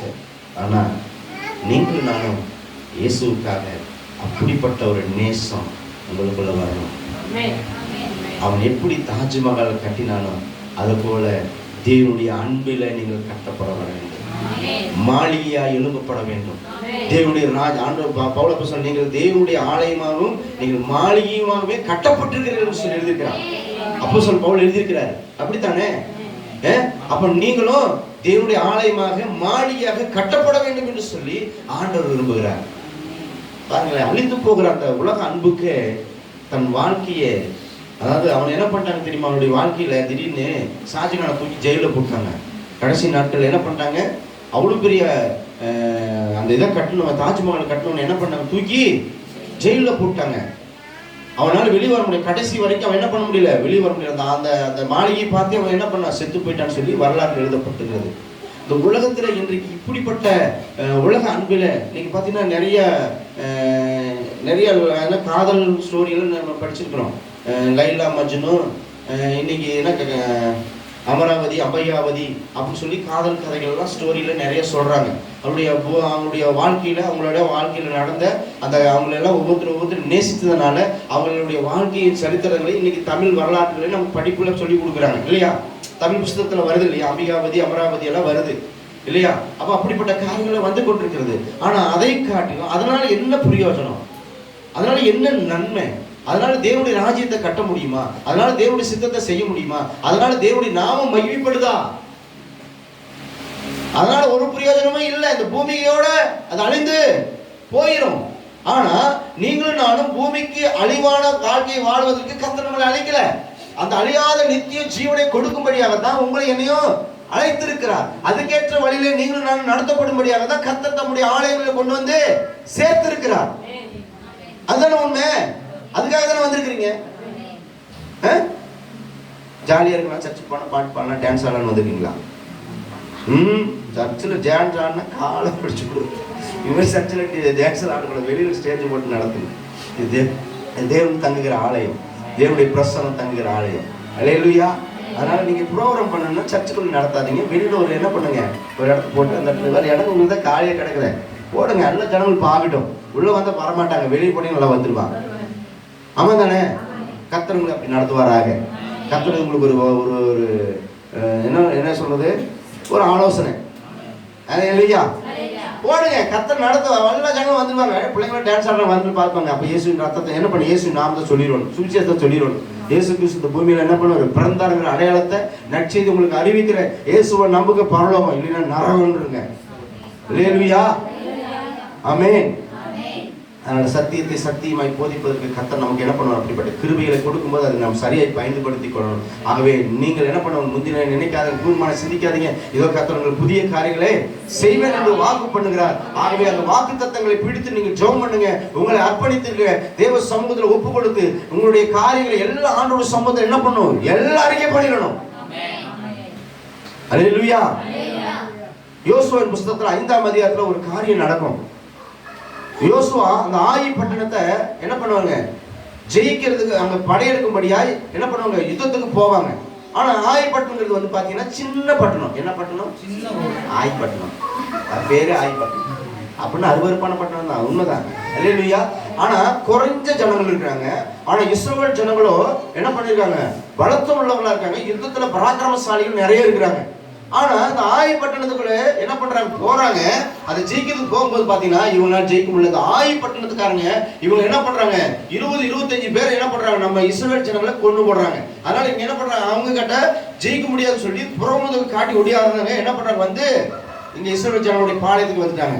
உடனே யோசுவா போய் ஆண்டவருடைய சமூகத்தில் அழுகிறான், ஆண்டவரே ஏன் நாங்க இந்த ஆய்பட்டணத்தை ஜெயிக்க முடியல, ஏன் இந்த ஜனங்களை ஜெயிக்க முடியல, சின்ன பட்டணம் சிறிய பட்டணம் தானே, ஏன் எங்களால இதை மேற்கொள்ள முடியல, என்ன காரணம் என்று சொல்லி தேவ சமூகத்தில் மன்றாடி ஜெபிக்கிறான். அப்பொழுது ஆண்டவர் அவனோடு கூட பேசுறாரு, நீ ஏன் அழுது கொண்டிருக்கிற, ஏன் புலம்பிக் கொண்டிருக்கிற, எழுந்துரு.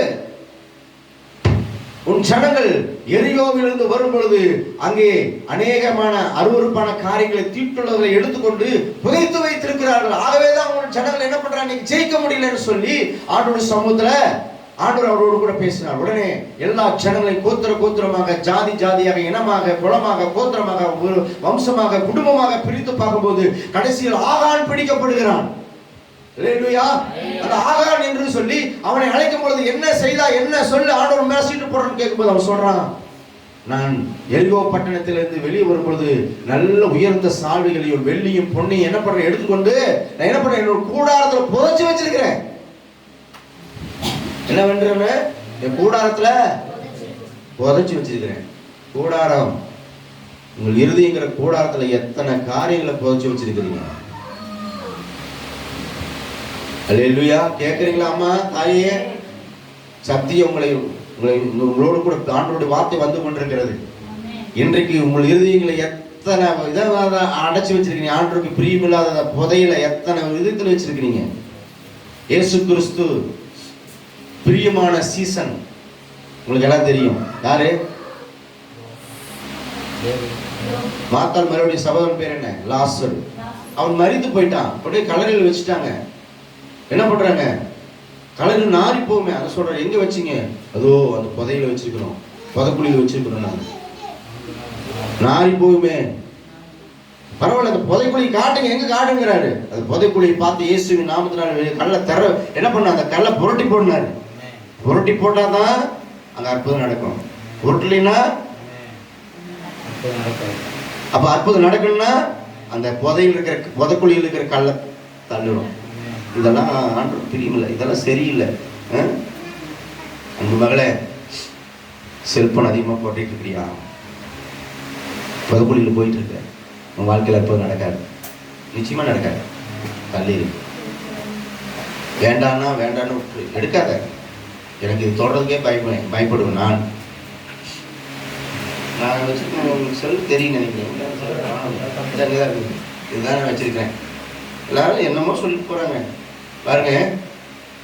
ஆண்டோடைய நாமத்தினால எனக்கு ஒரு அழைப்பு வந்தது, நீங்கள் சிங்கப்பூர் போகிறதுக்கு நீங்கள் ரெடியாக இருங்க அப்படின்னாங்க. ஆனால் எங்கிட்ட அவங்க கேட்டாங்க, உங்ககிட்ட ஆண்ட்ராய்டு செல் இருக்குதான்னு கேட்டீங்க. இல்லைங்க சிஸ்டர், எங்கிட்ட இதாக இருக்குதுங்க. என்ன சொன்னேன், அவங்க என்ன நினச்சாங்களோ தெரியல, ஆனால் ஏதோ நினச்சிட்டு போகிறாங்க. எனக்கு அதை பற்றி இல்லை. ஆனால் எனக்கு அது என்னவா இருக்குது, அது தூரமாக இருக்கட்டும், அது எனக்கு சாதகமாக வேண்டாம். இன்னைக்கு எங்கள் வீட்டில் 2 செல் இருக்குது. நான் 3 செல் தண்ணியில் போட்டேன். அது ஆண்டவர் தான் போட்டிருக்கிறாரு, முழுகிருக்கிறார். ஏன்னா அது எனக்கு தேவையில்லை. ஏன்னா என்னுடைய பரிசுத்தத்துக்கு அது தடையா இருக்குது. நான் தேவனோடு கூட சேருவதுக்கு தடையா இருக்குது. ஏன்னா நான் அது கூட தான் அதிகமாக பேசிட்டு இருப்பேன். இப்போ நான் என்ன பண்றேன், எப்போ பார்த்தாலும் கத்துறதுக்கு நான் கம்பெனியில் வேலை செய்யும் போது இல்லை டீ டைம் உள்ள போய் உட்காந்தோம்னா குறைஞ்சது ஒரு 100 பேர் வந்து உட்காருவோம். 100 பேரும் 100 செல் பார்த்துட்டு இருப்பாங்க. ஆனா இந்த ஒரு மனுஷன் மட்டும், ஆண்டவரே உமக்கு ஸ்தோத்திரம், இயேசுவே உமக்கு ஸ்தோத்திரம், ரட்சகராக இருக்கிற ஆண்டவர் தம்முடைய மகிமையை விளங்க பண்ணும்படி இந்த அடியை தெரிஞ்சிட்டீங்களே, ஸ்தோத்திரம் அப்படின்னு சொல்லும்போது கர்த்தருடைய சமூகத்தில் அப்படியே நிற்கும் போது என்னுடைய மனசுக்குள்ள அப்படியே கண்ணீர் வரும். இந்த கிருபையை கர்த்தர் கொடுத்துருக்கிறாருங்க. நான் பெருமைக்காக சொல்லலைங்க. இது உங்களை தவறான வழிக்கு கொண்டு போயிடும், தீட்டான அருவருப்பான காரியங்களை கொண்டு போயிடும், உங்களை அடிமைப்படுத்தி விடும். அதனால உங்களுக்குள்ள என்ன புதஞ்சிருக்குது.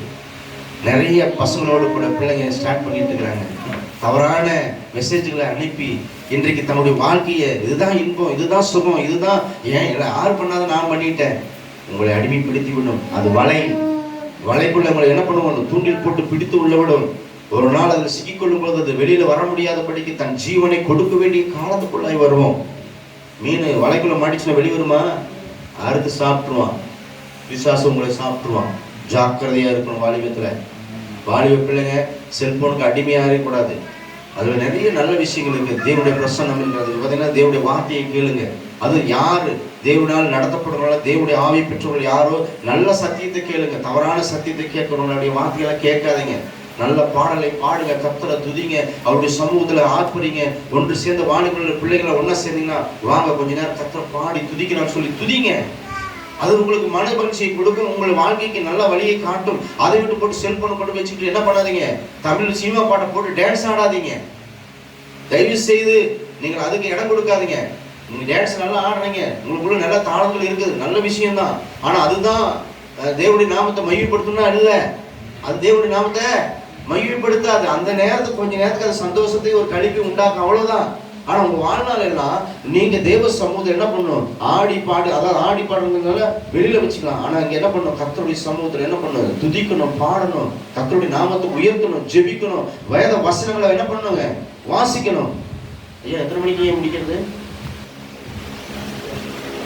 இன்னும் வசனத்துக்கே போகல. எத்தனை மணிக்கு முடிப்பீங்க சர்ச்சை? எத்தனை மணிக்கு? அல்லேலூயா. 11 இன்னொரு கொஞ்ச நேரத்தில் நான் முடிச்சிடறேன். அல்லேலூயா. அதனால இன்றைக்கு நீங்களும் நான் எப்படிப்பட்ட வாழ்க்கையை வாழ்ந்து கொடுறோம், வாலிப பிள்ளைகள் எப்படிப்பட்ட வாழ்க்கை கொடுங்க. அப்ப உங்களுக்குள்ள எங்க புதஞ்சிருக்குது, ஆகான் எங்க இருக்கிறான்னு பாருங்க. அது என்ன பண்ண பாருங்க. அதுல இன்னும் ஒரு ரகசியம் என்னன்னா, அவன் என்ன பண்றான் தெரியுமா, அங்க கோத்திரமா பிரிக்கிறாங்க. எப்படிங்க, கொஞ்சம் இங்க கொஞ்சம் கவனிங்களா, அவன் போனா போயிட்டு போறாங்க, கொடுங்கம்மா. எப்படி பிரிக்கணுமாமா, கோத்திரமா பிரிக்கணுமா.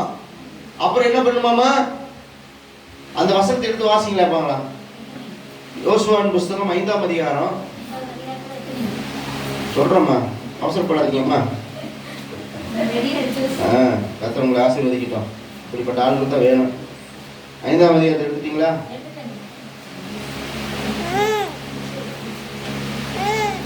சாரி அம்மா, 7ஆம் அதிகாரம் எடுத்துக்கொள்ளுங்கம்மா, தப்பா சொல்லிட்டேன். எடுத்துக்கொள்ளுங்க 17ஆவது வசனத்தை. அதுல 14ஆவது வசனத்தை வாசிங்க. காலையில நீங்க என்ன பண்ணுமாமா, கோத்திரமா வரணும். வம்சமாய் வம்சமா வரணும். குடும்பமா வரணும். பேரா வரணும். சொல். கண்டுபிடிக்கப்படுகிறவன் கர்த்தரின் உடன்படிக்கையை மீறி இஸ்ரவேலோ அதிகேடனோ காரியத்தை செய்தபடியினால் அவனும் அவனுக்குள்ள யாவும் அக்கினியில் சுட்டெரிக்கப்பட கடவுள். அல்லேலூயா. யாவும் அக்கினியில சுட்டெரிக்கப்படணும். அப்படின்னா என்ன அர்த்தம் அப்படின்னா, நீங்க தேவ சமூகத்துல ஒப்பு கொடுத்து, ஆண்டவரே இந்த கிரிகள் எனக்குள்ள இருக்குது, உங்களுடைய ரத்தத்தினால உங்களுடைய வல்லமையினால என்ன பண்ணுங்க, எனக்குள்ள வேண்டாத விளைவினங்களை சுட்டெரிங்க அப்படின்னு சொல்லி ஜெபம் பண்ணணும். பாவ அறிக்கை பண்ணணும். உலகத்துல பாருங்க, நேசித்த அந்த காதலியை நேசித்து அவனுக்காக வாழ்க்கையே கொடுத்துருக்காங்க. அதனால ஒரு பிரயோஜனமும் இல்லை. இன்றைக்கு உலகம் அப்படிதான் ஓடிக்கொண்டிருக்கிறது. ஆனா நம்ம அதுக்காக ஒரு பிரயோஜனம் இல்லை. இன்னைக்கு தேவ ராஜ்யத்தை கட்டுவதற்கு நமக்குள்ள புதைந்து கிடக்கிற அந்த புதையில எல்லாம் என்ன எங்க கொண்டு போகணுமாமா, தேவ சமூகத்துல வைக்கணும். அப்படின்னா வம்சமா கோத்திரமா, அப்படின்னா நம்ம சின்ன வயசுல இருந்து இன்ற நாள் வரைக்கும் எத்தனை காரியங்கள் நமக்குள்ள மறைமுகமா இருக்குது. அவன் பாருங்க, 6ஆம் அதிகாரத்துக்கு அவன் எரிகோவிலிருந்து வரும் பொழுது எப்படிப்பட்ட காரியங்களை கொண்டு வந்தோமா, 6ஆம் அதிகாரத்தை எடுத்துக்கொள்ளுங்களேன். அவன் ஒரு வசனத்தை நான் சொல்லுவேன்.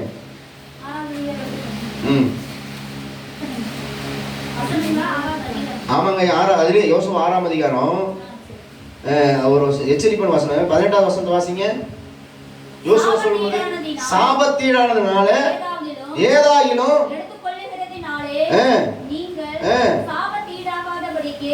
எச்சரிக்கையாயிருங்கள். போதும், அந்த வசனமே போதும். அங்க சொல்றது என்ன பண்றாங்க, எச்சரிக்கையாய் இருங்கள். ஏற்கனவே என்ன பண்றாங்க, அந்த வார்த்தை அவங்களுக்கு எச்சரிப்பு வந்துருச்சு. இன்னைக்கு ஏற்கனவே உங்களுக்கு வார்த்தை எச்சரிப்பு வருது. அப்ப நீங்க என்ன பண்ணணும், கேட்டுட்டு அந்த ஐயா தான் அந்த ஐயா பேசி போயிடுவாரு. இந்த ஐயா தான் நம்ம கூட இருப்பாரு. எப்படி அந்த ஐயா போயிடுவாரு, இந்த ஐயா தான் நமக்கு இந்த இருப்பாரு. இந்த ஐயாவா சொன்னாரு, இந்த ஐயா சொல்லலை, நம்ம ஐயா கிட்ட பார்த்துக்கலாம். ஏன்னா அவங்க நம்ம சொன்ன கேட்பாரு, நம்ம மேல அவ்வளோ அக்கறை. அல்லேலூயா. எந்த ஐயாவா இருந்தாலும் சரி சத்தியத்துக்கு இடம் கொடுக்கணும். அல்லேலூயா. பாருங்க இங்கே அவன் சொல்றான், இஸ்ரவேல் ஜனங்கள் மத்தியில என்ன சொல்றான், டே எப்பா எரிகோ கோட்டை நீங்க என்ன பண்ண போறீங்க, தாண்டி போறீங்க, அங்க சாபத்தில் அங்க என்ன பண்ண, வெள்ளி பொண்ணு பொருள் ஆஸ்தி அந்தஸ்து எல்லாம் பணம் காசெல்லாம் இருக்கும். உலகத்துக்காரங்கிட்ட தான் பணம் காசு கோடி செல்வம் எல்லாம் இருக்கும். அவங்ககிட்ட அவன் மேல இருக்கிற ஆசை மேல நீ என்ன பண்ணாத, நீ அவங்ககிட்ட இருக்கிறத வாங்கிடாத, அவங்ககிட்ட இருக்க கொடுத்தாலும் கேட்காத, அது என்ன பண்ண எடுத்துக்காதன்னு சொல்லி யோசுவா என்ன பண்றாங்க, இஸ்ரவேல் ஜனங்கள் சொல்லும்போது என்ன பண்றாங்க, அதுக்கு நீ சாபத்தீடானாலும் நீங்க சாவீர்கள் சொல்லி எச்சரிக்கை வார்த்தை சொல்லி அனுப்பியும். இப்போ நம்ம வீட்டில் யாரோ ஒருத்தர் இந்த இதை செய்யப்பா அப்படி சொல்லிடுறோம். அந்த வேலையை செய்யலைன்னா, நான் சொல்லி நீ செய்யலைன்னா அப்படி சொல்லும்போது நமக்கு எவ்வளோ கோபம். நான் இதை சொல்லிட்டு போனேன், ஆனால் நான் சொல்லி நீ செய்யலை. இப்போ பிள்ளைங்களை பார்த்தா அவங்க அம்மா வேலை நான் இந்த வேலையை சொல்லணும்னு சொல்லிட்டு போனேன், நீ செய்யாமல் நீங்கள் எப்படின்னா உங்களுக்கு எவ்வளோ நெஞ்செழுத்து இருக்கும். அப்படி தானே பேசுவோம். நான் சொல்லி நீ செய்யலைன்னா உனக்கு எவ்வளோ நெஞ்செழுத்து இருக்கும். அப்போ நீங்கள் கூட கொஞ்சம் கூட பயம் இல்லையா உனக்கு அப்படின்னு சொல்லி நம்ம பேசணும் இல்லையா? உண்மைதானே? ரியலாக பேசுவோம். நம்ம நார்மலாக நடந்துட்டு வாழ்க்கையில் பாருங்க. இப்படித்தான் யோசுவா என்ன பண்றாரு சொல்லும் பொழுது, இதை ஒருத்தர் என்ன பண்றான், ஆகான்கிறவன் கொண்டு என்ன பண்ணுவான், தன்னுடைய கூடாரத்தில் மறைச்சு வச்சாங்க. அடுத்து 7ஆம் அதிகாரத்துக்கு வாங்கல. வந்துட்டீங்களா? ரைட்டு. உங்க மாதிரி ஸ்பீடா வர முடியலையாம்மா? ரைட்டு. 17ஆம் வசனத்தை வாசிங்கம்மா.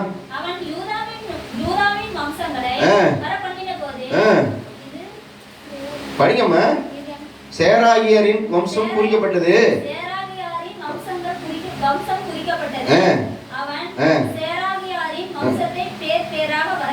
வரப்பண்ணின போது சப்தி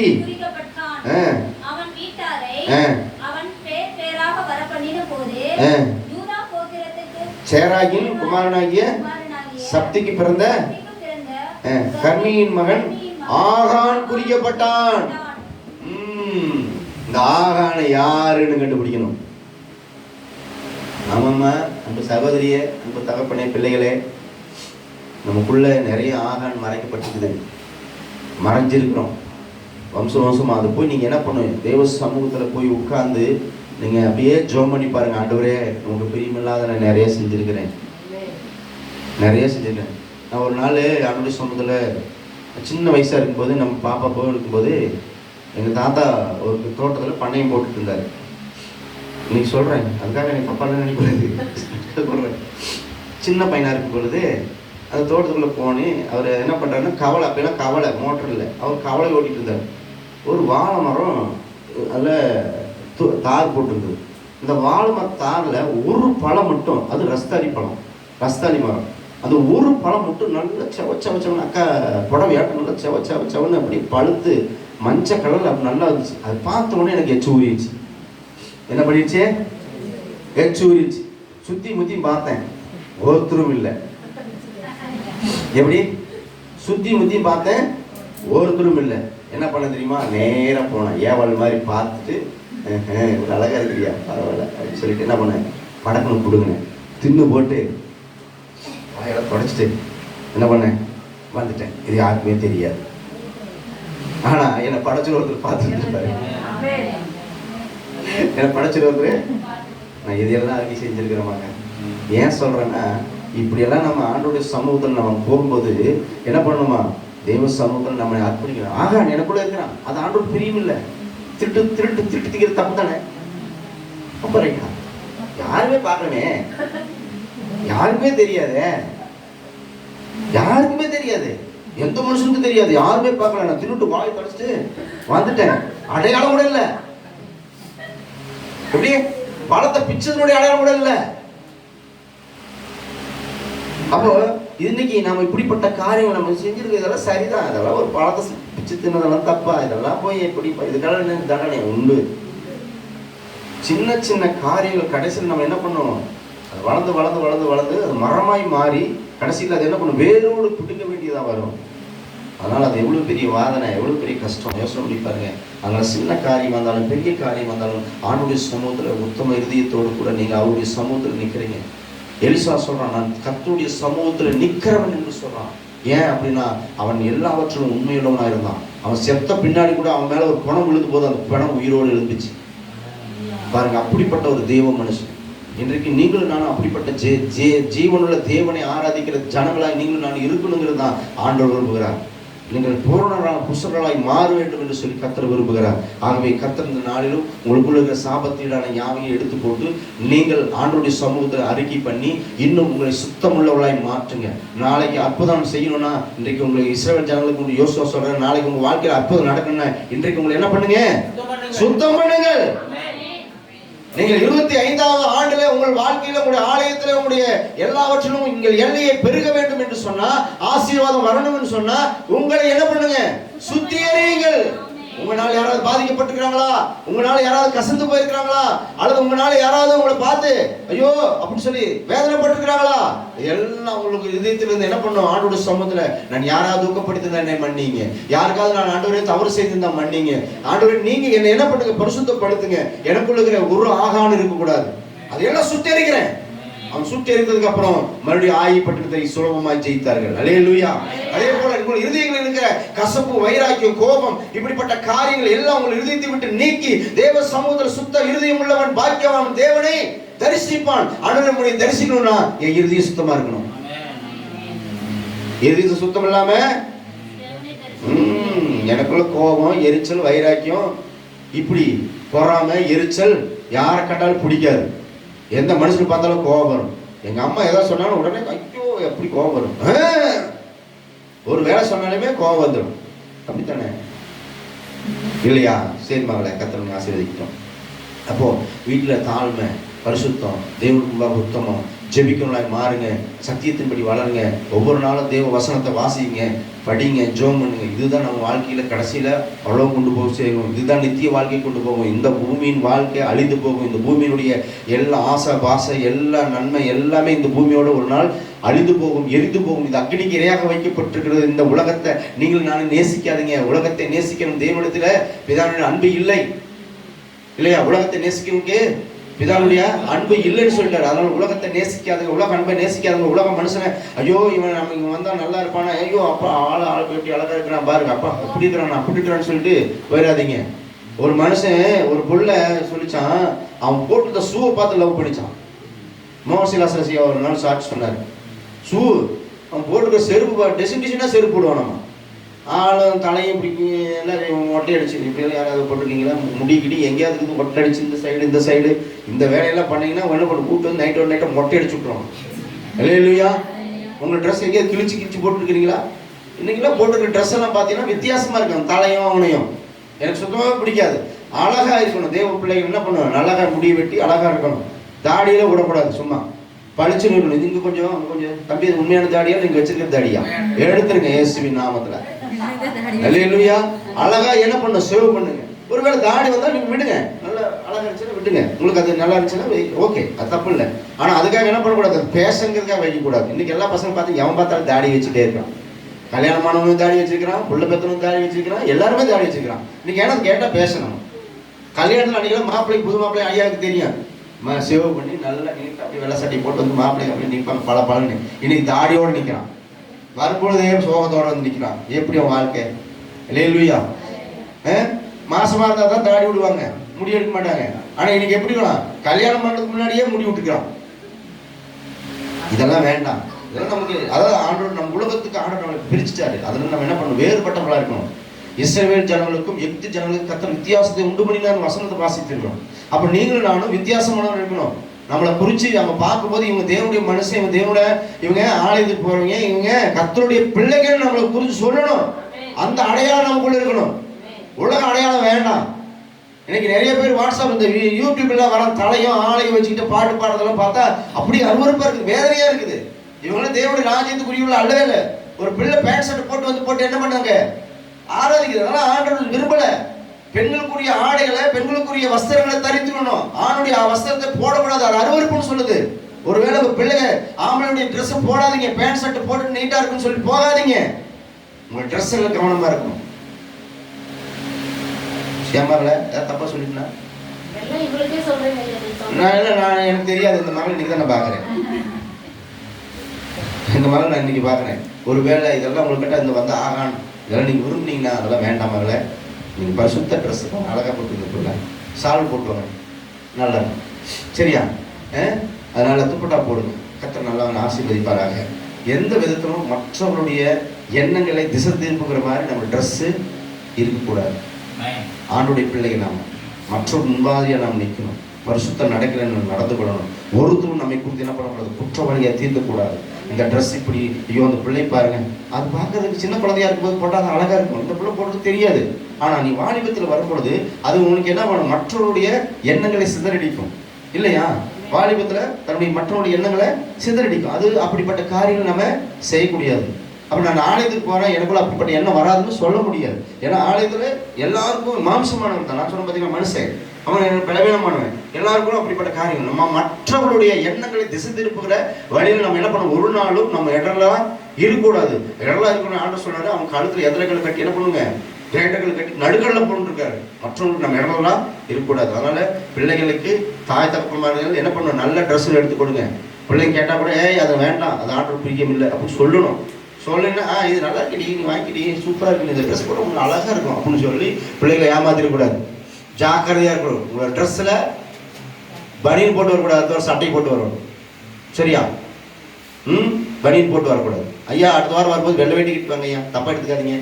ஏன்னா அது ஆலயம், தேவன் தங்குகிற இடம். வீட்லேயும் லுங்கி கட்டிட்டு இருக்கிறோம், சர்ச்சிலையும் லுங்கி கட்டிட்டு இருக்கிறது நல்லா இல்லை. ஆனால் உங்களுக்கு ஒரு நீங்கள் பெரியவங்க, அதனால் நான் தப்பாக சொல்லலை. அடுத்த வாரம் வரும்போது ஒரு வெள்ளை வேஷ்டி கட்டுவாங்க, அது நல்லா இருக்கும். வெள்ளை கட்டிட்டு வரலாம். அதனால இப்படிப்பட்ட ஆலயத்தில் வரும்பொழுது நம்ம எப்படி பண்ணணும், நம்முடைய நடக்கைகள் பரிசுத்தமாக இருக்கணும். நம்மளை பார்க்குறவங்க இவங்க தேவனுடைய ஆலயத்துக்கு போயிட்டு வந்திருக்காங்க, தேவன் நம்முடைய ஆசீர்வாதத்துக்கு, தேவன் நன்மையான காரியங்களை இது மூலியமாக நடத்துறாரு, தேவனுடைய ஆவியான நம்ம மேலே இருக்கிறாருங்கிற பயமும் பக்தி நமக்குள்ள ஒவ்வொரு நாளும் இருக்கணும். அப்படிப்பட்டவங்களா தான் இருந்தால் தான் நம்மளை ஆசீர்வதிக்க முடியும். இதெல்லாம் நம்மளுக்கு ஒரு ஆலோசனையாக தான் சொல்கிறேன். இதெல்லாம் நீங்கள் கேட்டுட்டு மறுபடியும் அதே செஞ்சுட்டு இருந்தீங்கன்னா என்ன பண்ண முடியாதுங்க, ஒன்றும் பண்ண முடியாது. அவன் உங்களுக்கு ரொம்ப நல்லா ஸ்ட்ராங்காக பிடிச்சிருவான். அப்புறம் ஒரு நாள் கத்துவீங்க, கதறுவீங்க, ஐயோ ஆண்டவரே என்னை விடுவியும், ஆண்டவரே என்னை தப்புவியும், ஆண்டவரே என்னை என்ன பண்ணுங்க. யோவனா போல திமிங்கலத்துக்குள்ள போய் வயிற்றுக்குள்ள போய் அந்த பாசக்குள்ள அந்த அழுக்குள்ள போய் என்ன பண்ணுவீங்க, அந்த அழுக்குள்ள நாத்தத்துல போய் ஜெபம் பண்ணுவீங்க, கண்ணீர் வெடிப்பீங்க. யோவனா போல யோவனா என்ன பண்ண, மீன் முழுங்கிருச்சு, இப்போ என்ன பண்ணுவான், மீன் வயிற்றுக்குள்ள போனால் வெளியே வர முடியுமா? கடைசி நேரம் அவன் உள்ள அதை என்ன பண்ணுவான், அசை போட்டுச்சுன்னா முடிஞ்சுது. ஆனால் அசை போடாமல் ஆண்டவர் என்ன பண்ண, அந்த வாயை கட்டி வச்சார். ஆனால் அதுக்குள்ள அவன் சொல்ற நாற்றம், ஆழ்கடலில் இருக்கிறான், ஜெபம் பண்றான், ஆண்டவரை என்னை ரட்சி என்னை விடுவியும். ஆண்டவர் பார்த்தாரு, டக்குன்னு அங்கிருந்து என்ன பண்றாரு, ஜெபம் பண்ணி அங்கிருந்து என்ன பண்ணாரு, கொண்டு வந்து மீனை கக்க வச்சுட்டாரு. ரொம்ப கஷ்டம் மகளே. அதனால நானும் பிரசங்கிக்கிறேன், நானும் அப்படித்தான், நீங்களும் அப்படித்தான். ஒவ்வொரு நாளும் தேவ சமூகத்தில் நம்ம என்ன பண்ணுங்க, ஒப்பு கொடுத்து ஜெபம் பண்ணி அந்த ஆகானை என்ன பண்ண நமக்குள்ளது எடுத்து சுட்டெரிக்கப்படுவதுதான் முடிவு. அதை எரிக்கப்படணும். அப்போதான் என்ன பண்ணுவது, ஆய்ப்பட்ட சின்ன விஷயத்துக்கு கூட உங்களால் ஜெயிக்க முடியல, சின்ன காரியத்தில் கூட உங்களால் உண்மையா இருக்க முடியல, சின்ன காரியத்துக்கு கூட நம்ம ஆண்டவர் பிரியமான வாழ முடியல. காரணம் என்ன, உனக்குள்ள புதைந்து கிடக்கிற ஆகான் இருக்கிறதுனாலதான் அங்க ஜெயம் எடுக்க முடியல. புரியுதா? உங்களால ஏன் ஜெயிக்க முடியல? நாம் பரிசுத்தம் உள்ள தேவனை தான் ஆராதிக்கணும், உண்மையுள்ள தேவனை தான் ஆராதிக்கணும். நம்மை விடுவிக்கிற தேவன் தான். மற்ற தெய்வங்களுடைய வல்லமையை பார்க்கணும். நம்முடைய ஆண்டவர் சர்வ வல்லமை உள்ளவர். அவரை நம்பி இருக்கிற நாங்களும் நீங்களும் நானும் தேவனுடைய மக்களை வாழ்றோம். ஜெயத்தை கொடுக்கிற நம்மளோட கூட இருக்கிற, ஜெபம் பண்றோம், ஆராதிக்கிறோம், துதிக்கிறோம், கர்த்தருடைய ராஜ்யத்தை கட்டுறதுக்கு போறோம், ஆலயத்துக்கு போறோம், எல்லாம் செய்யறோம். எல்லாமே நம்ம கரெக்டா தான் இருக்குது. ஆனா ஜெயிக்க முடியல, ஆனா வெற்றியுள்ள வாழ்க்கையை வாழ முடியல. காரணம் என்ன? அப்போ எங்கேயோ புதைந்து கிடக்கிற ஆகான் எங்க கண்டுபிடிங்க, அதை சுட்டெறிங்க. கர்த்தர் உங்களை பாருங்க, ஈஸியா உங்களை ஜெயிக்க வைப்பார், ஈஸியா அதை கடந்து போக பண்ணுவார், ஈஸியா அதை என்ன பண்ணுங்க, சுதந்திரிப்பீங்க. இதுதான் வழி. அதுக்காக நீங்க ஆகானை கண்டுபிடிக்காம நீங்க என்னதான் பிரயாசப்பட்டாலும் உங்களுக்கு நட்டமும் அழிவும் வேதனையும் துக்கமும் கண்ணீர் தான் மிச்சமாகும். கர்த்தர் உங்களோடு கூட பேசிக் கொண்டிருக்கிறார். நீங்க 2025க்குள்ள போகணும்னா, உங்கள் கர்த்தர் இப்படிப்பட்ட ஆசீர்வாதத்தினால் நிரப்பப்படணும்னா நீங்க என்ன பண்ணணும், இதை கண்டுபிடித்து அதை சுட்டரிக்கப்பட வேண்டும். இன்னொரு காரியங்களை நான் ஒரு தீர்க்க தரிசனமான வார்த்தையை சொல்லிக் கொண்டிருக்கிறேன். இன்னொரு 2 ராஜாக்கள் புஸ்தகம் 3ஆம் அதிகாரம் 16-17 வாசிங்க. நான் பிரசங்கத்துக்கே போகலையாம்மா? அம்மா 3ஆம் அதிகாரம் 16-17 வாசிங்கம்மா. ஆமாங்கம்மா, ஆமாங்கம்மா. சங்கதிக்கும் முன்னே இருக்க அதுல 2 ராஜாக்கள் தான் சொன்னேன். மூணாவது அதிகாரத்துல 16. பாருங்க, தண்ணீரையும் காண மாட்டீங்க, காற்றையும் காண மாட்டீங்கன்னு ஒரு வசனம் வரும். தானே ரெட்ராஜாக்கள் தானம்மா?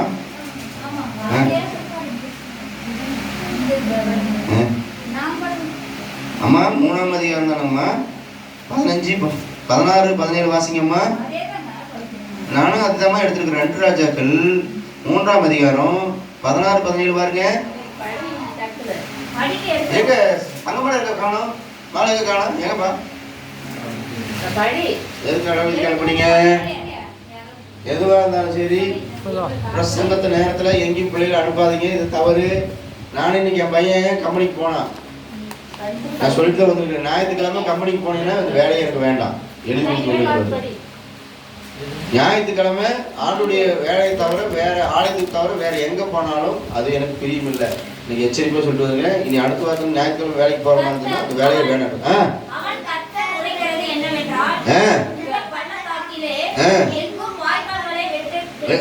வெட்டுங்க,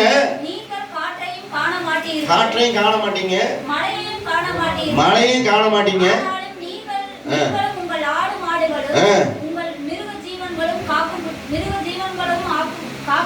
குடிக்கும்படிக்கு நிரப்பப்படும் என்று அல்லேலூயா. ஆனா வாய்க்கால வெட்ட வேண்டியது வேலை உங்க வேலை. வாய்க்கால்னா என்னங்க? வாய்க்கால்னா என்ன சொல்லுங்கம்மா? சத்தியமா, வேத சத்தியமா பேர் வச்சுக்கிறீங்க. வாய்க்கால் வெட்ட வேண்டியது நம்முடைய வேலை, ஜெபம் பண்ண வேண்டியது உங்க வேலை, நிரப்ப வேண்டியது அவருடைய வேலை. இதெல்லாம் உங்களுக்கு தீர்க்க தரிசனமான வார்த்தை. நான் ரொம்ப நேரமாகும், அதனால ஷார்ட்டாக முடிக்கிறேன். அப்போது உங்கள் வாழ்க்கையில் அற்புதங்கள் நடக்கணும்னா கர்த்தர் நடத்தணும். நான் முந்தா நாள் இரவு அதிகாலை ஜெபத்தில் பாருங்கள், இந்த அதிகாலை ஜெபம் ரொம்ப முக்கியம். இந்த அதிகாலை ஜெபத்தில் கூடி ஜெபிக்காதீங்க, தனித்து ஜெபம் பண்ணுங்க. நைட்டில் கூடி ஜெபம் பண்ணுங்க. காலையில் என்ன பண்ணணும்? இப்போ ஆகான எங்கே எந்த நேரத்துக்கு வந்து கூப்பிட்டாங்க? அதிகாலையில் தானே ஆகானம் கண்டுபிடிச்சாங்க, அதிகாலையில் தானே வந்தாங்க. இங்கே பாருங்கம்மா, என்னை பாருங்கம்மா, ஆகானம் கண்டுபிடிக்க எந்த நேரத்தில் கண்டுபிடிச்சாங்க? அதிகாலையில் தானே வர சொன்னாங்க. அப்போ உங்கள் இருதயத்தில் இருக்கிற ஆகானம்லாம் அந்த அதிகாலையில் தான் கொண்டு வந்து என்ன பண்ணணும்? சுட்டரிக்கப்படணும். உங்களை தனித்து ஜெபம் பண்ணி உங்கள் இருதயத்தில் இருக்கிற காரியங்களை, கசப்புகளை, வைராக்கியங்களை, விரோதங்களை, கோபங்களை, உங்களுக்குள்ள இருக்கிற என்னென்ன காரியங்களுக்கு அதெல்லாம் என்ன பண்ணணும்? ஆண்டோட சமூகத்தில் ஒப்பு கொடுக்கணும். பாருங்க, பேதுரு மறுதளிச்சான், அதிகாலையில மனம் கசந்து அழுதான் என்று வசனம் சொல்லுது. மனம் கசந்து. இப்போ உங்க இதயத்தை தேவ சமூகத்துல ஊற்றி ஜெபிக்கிற நேரம் என்ன நேரம்? அதிகாலை. உடனே ஆண்டு சொன்னார், நீ என் நாடுகளை மேய்ப்பாயாக. அப்போ உங்களை ஆசீர்வதிக்கணும்னா உங்களை அதிகாலை நேரத்துல தேவ சமூகத்துல உங்க இருதயத்தை எங்க ஊற்றணும்? தேவ சமூகத்துல தனித்து ஜெபம் பண்ணுங்க, ஊற்றுங்க. உங்க இருதயத்துல பாரங்களை, கஷ்டங்களை, வேதனை, இது எனக்கு வேதனையா இருக்குது, துக்கமா இருக்குது, இது எனக்கு என்ன பண்ணுது, இடலா இருக்குது, நான் ஆண்டவரே உங்களுக்கு பிரியமில்லாத வாழ்க்கையை நான் செய்யறேன், நான் விரும்புறதை செய்யாம விரும்பாத செய்யறதுக்கு எனக்கு தடையா இருக்கு, இதுல எனக்கு என்ன பண்ணுங்க? உதவி செய்யுங்க. கர்த்தர் கேட்குங்க, கர்த்தர் உதவி செய்வார். அல்லேலூயா. இங்க பாருங்க, உங்கள் ஆண்டவர் உங்கள் வாய்க்காலை நிரப்பணும்னா நீங்க ஜெபம் பண்ணுங்க. ஜெபம் பண்ண வேண்டியது உங்களுடைய காரியம், கர்த்தர் நிரப்ப வேண்டியது காரியம். அல்லேலூயா. இதை செய்தீங்கன்னா இன்னொரு காரியத்தை உங்களுடைய வாழ்க்கையில செய்வார். எடுத்துக்கொள்ளுங்க, லூக்காவின் புஸ்தகம் 5ஆம் அதிகாரம்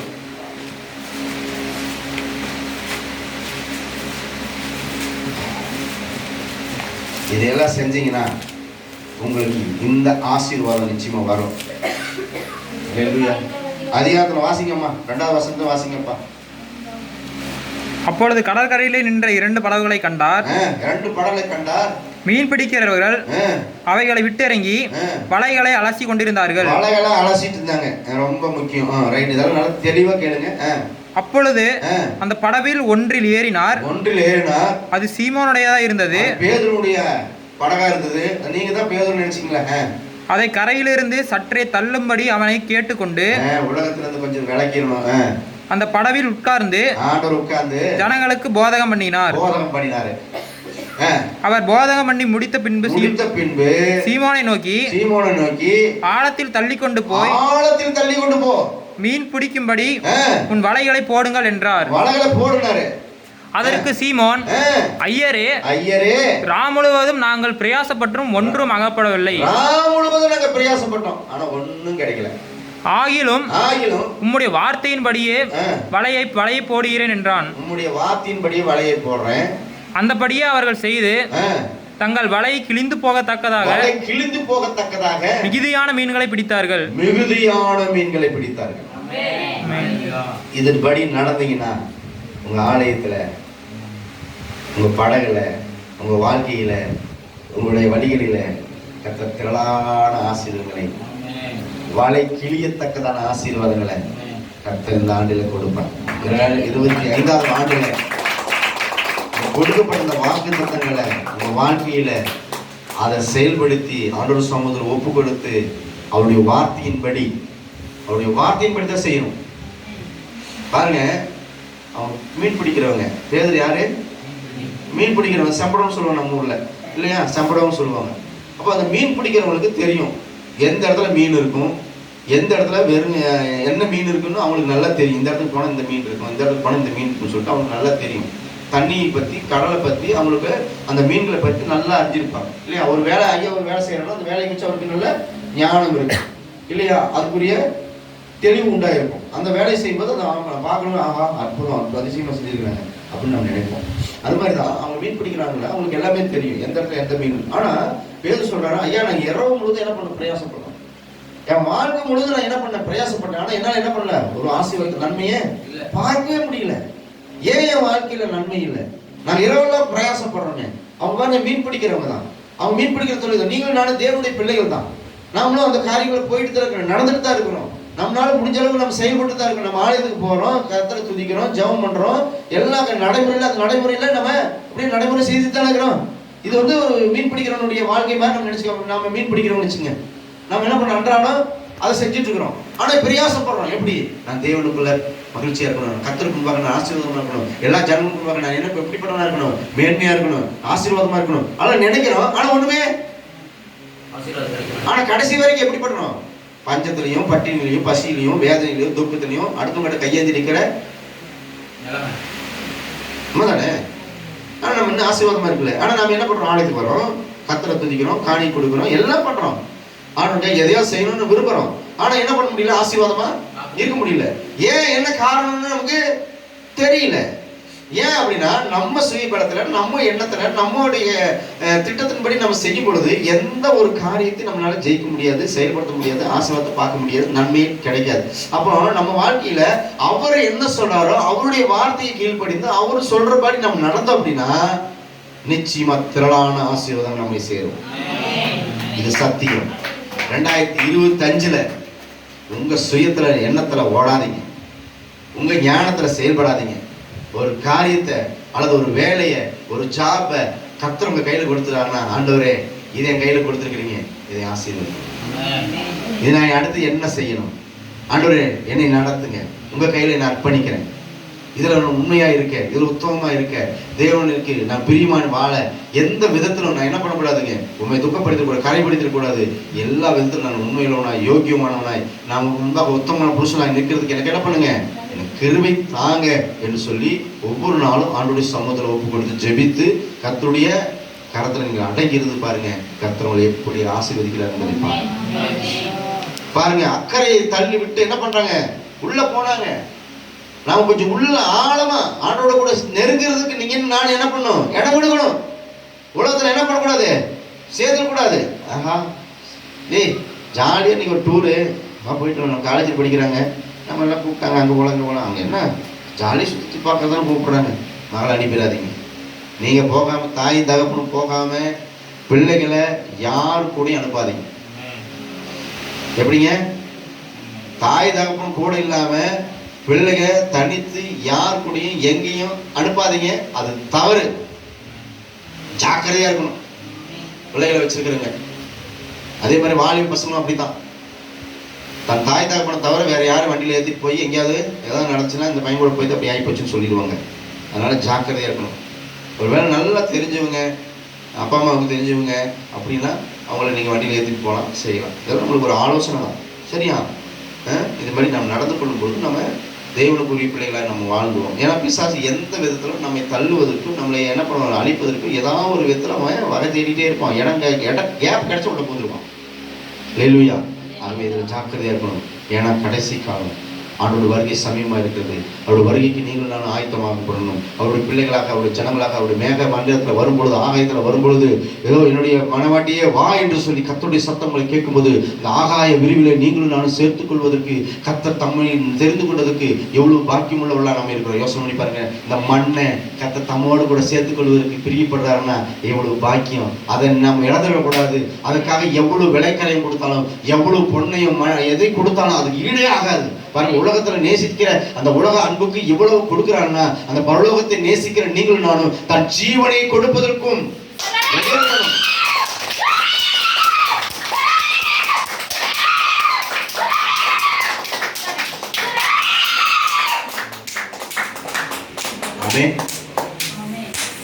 உலகத்தை நேசிக்கிற இவங்களுக்கு இப்படின்னா, பரலோகத்தை நேசிக்கிற உங்களுக்கு எனக்கும் தன் ஜீவனை கொடுப்பதற்கும் நீங்களும் நானும் ரெடியா இருக்கணும். அப்படிப்பட்ட இறுதி உள்ளவளாய் மாறணும். கர்த்தர் அதற்காகத்தான் உங்களை என்னை தெரிஞ்சிருக்கிறார். நான் அப்படித்தான் அர்ப்பணிச்சிருக்கிறேன். அதனால தான் உங்களுக்கு இந்த வார்த்தையை காண்றவர் சொல்லிட்டு இருக்கிறேன்.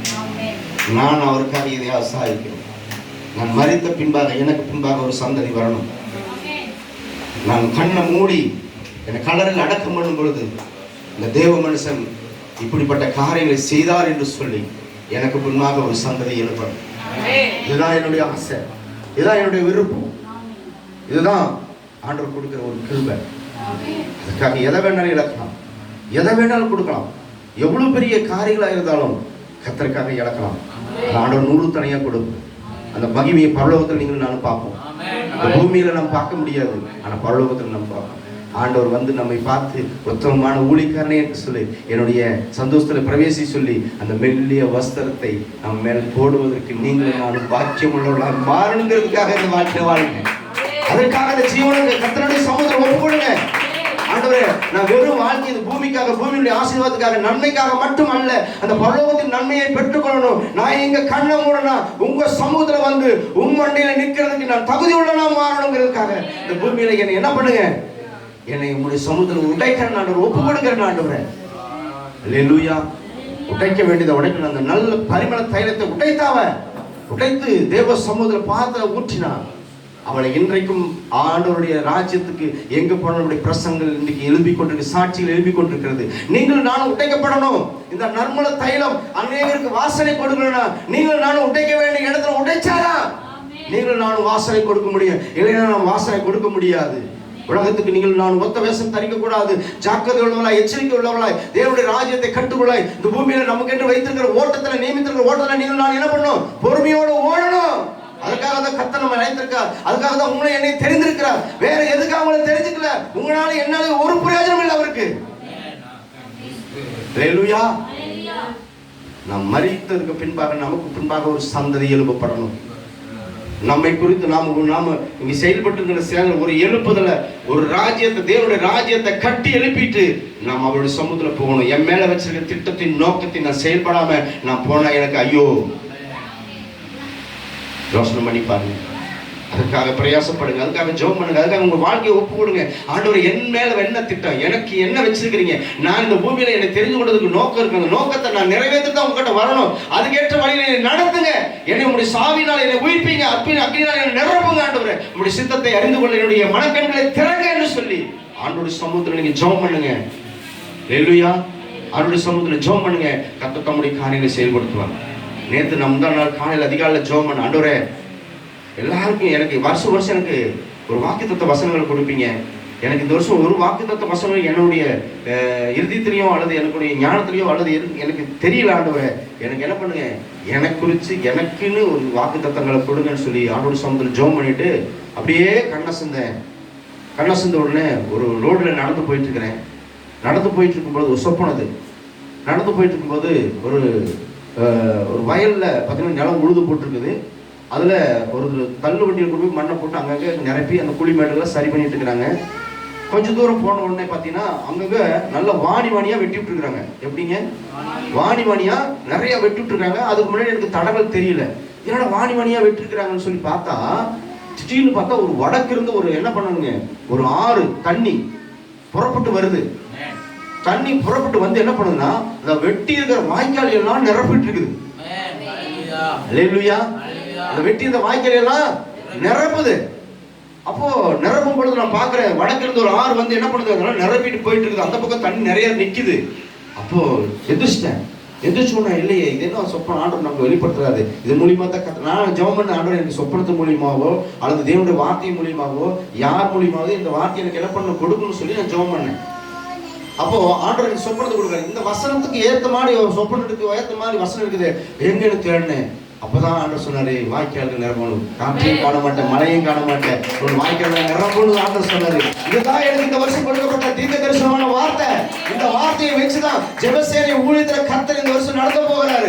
எந்த சூழ்நிலையும் யாரெல்லாம் நமக்குள்ள இல்லையோ, யாரெல்லாம் நம்ம விட்டு போனாரோ, யாருமே இல்லைனாலும் கர்த்தர் தம்முடைய பிள்ளைகளுக்கு அழைத்த அழைப்பை, கர்த்தர் தம்முடைய பிள்ளைகளுக்கு கொடுத்த எல்லா தரிசனங்களையும் எல்லா காரியங்களையும் யார் வந்தாலும் யார் வரலினாலும் வருகிற நாட்களிலே நாம் உலகால் பண்ணிட்டு செபிக்கும் பொழுது வாய்க்கால்கள் நிரப்போம், வழிகள் திறக்கப்படும், ஆற்றை கொண்டு வருவாரு, நீரூற்றி திறப்பாரு.